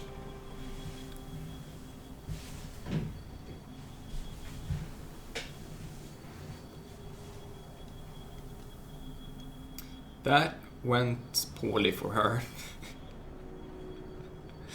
I think it was because Chonifer drank some elemental protection potions before the fight really kicked off. You saw he started drinking potions before Claire Chambers reacted, and a lot of those were probably protections against elements, rendering her offensive spells virtually useless. It was a nice move. And definitely a nice follow-up with web, grease, and then area of effect abilities. So he immobilized her, slowed her down, and then pelted the ground with damage effects. So very hard for Claire Chambers to stand up to that. Need you to get featured someday, Kansa, and work out with H to run something amazing. And advertise EFU to like 8,000 people. We would have to... would we even get featured? That's crazy talk. I don't think if we banded together all the Neverwinter Night servers, we would have enough people to get Twitch into featuring us. Maybe if we got a petition somehow through Beamdog, we could do it, but I just don't see it happening. You have nothing to complain about with the Cadman death though. My level 10 guy got blasted with like 200 damage from the Shadow Dragon breath attack. Yeah, that's how it goes. Yeah, I'm not really complaining, I'm just finding it amusing because I do those things, or I did those things quite a lot when I was a player. You know, doing big epic things and then failing close to the end. But that's the nature of EFU, which makes the times when you succeed all the more rewarding and meaningful. So I definitely embrace it. Brutal. She started off strong, but those elemental wards kind of stopped her from winning. Everett's black tentacles, right? Yeah, he used first web to entangle her, and then he used grease to slow her movement speed and knock her down. Then he followed up with Everett's black tentacles and a cloud kill spell. So definitely a hard match for Claire to win once she was caught in his trap, literally caught in his web. But yeah, she was using some nice tactics before that. If she had reacted before Chonifer used all those elemental protections, Claire definitely would have won. So timing and reaction speed definitely matters a lot. We can also get featured through a Discord partner tie-in, potentially. And ban so many new players. Oops. Ban, not ban them. I don't know how any of these things work. I don't know how you would become a Discord partner or feature or whatever. I just stream and enjoy myself. We could ban a lot of new players too. Probably would have to, honestly. Yeah, with that kind of attention, we would probably get misunderstand me, or don't misunderstand me here, but we would probably attract a lot of the bad side of MMORPG players that aren't really suitable to playing on EFU. Because as it's always been stated, EFU is not made for everyone. We definitely appreciate new players and we'd like to help everyone and try to make sure everyone has fun and has the opportunity and the ability to play in the setting. But it's just not right for everyone, and that's something that we have to accept, and we have to let people accept it themselves. Because in a similar way, like I stated before, League of Legends is not compatible with me, and in the same way EFU is not compatible with some other players, and you have to be, you know, logical and grown up about that fact. Okay, yes, we can ban all the new players right as they come in. Demonstrate we don't need them. Play hard to get. Oh. Yeah, I'm getting really tired. The Enhanced Edition new arrivals have been quite good though. New players are better behaved than some, but we need like 3 times the new player content orientation. I don't envy Aerolith. I don't think I should get too heavily into that, but the fact is, not every game is for everyone, and if you just advertise it super hard without really explaining what it is, then people who aren't really suitable are going to arrive just to test it out.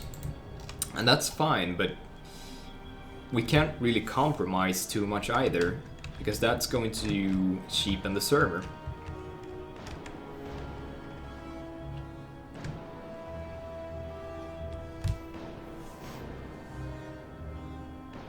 No one does.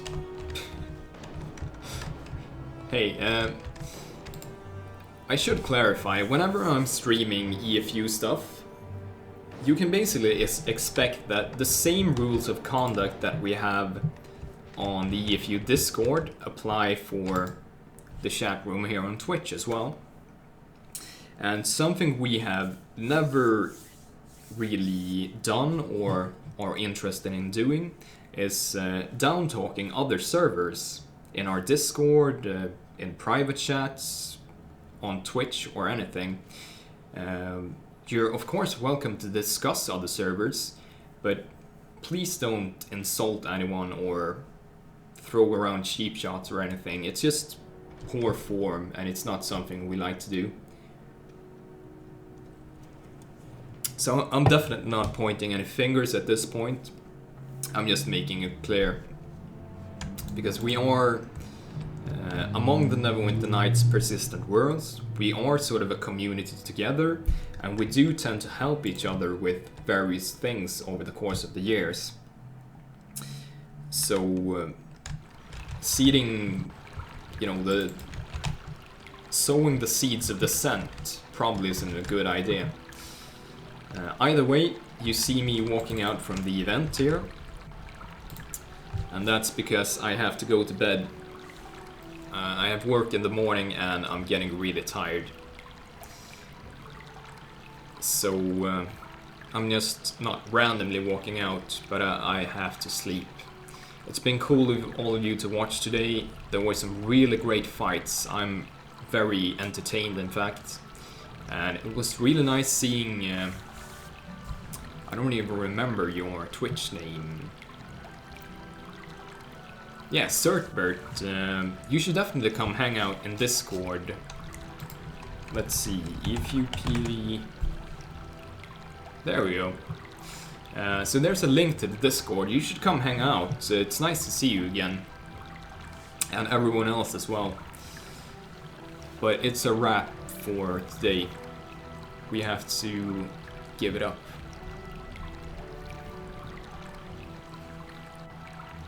You need to stop working during weekends. Yeah, I'm gonna have a lot of time once my vacation kicks in. I think my vacation starts 4th of July. And I guess I'm gonna do some traveling. Maybe I even visit DreamHack if I feel like it. Hang out with some other Swedish streamers. But we'll see. Either way, good night and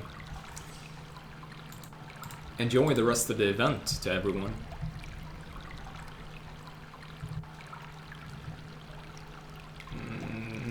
I don't think there's anyone online that I want to host, so just good night, goodbye, have fun, cheerio, top of, yeah, it's 2 AM, so top of the morning to you.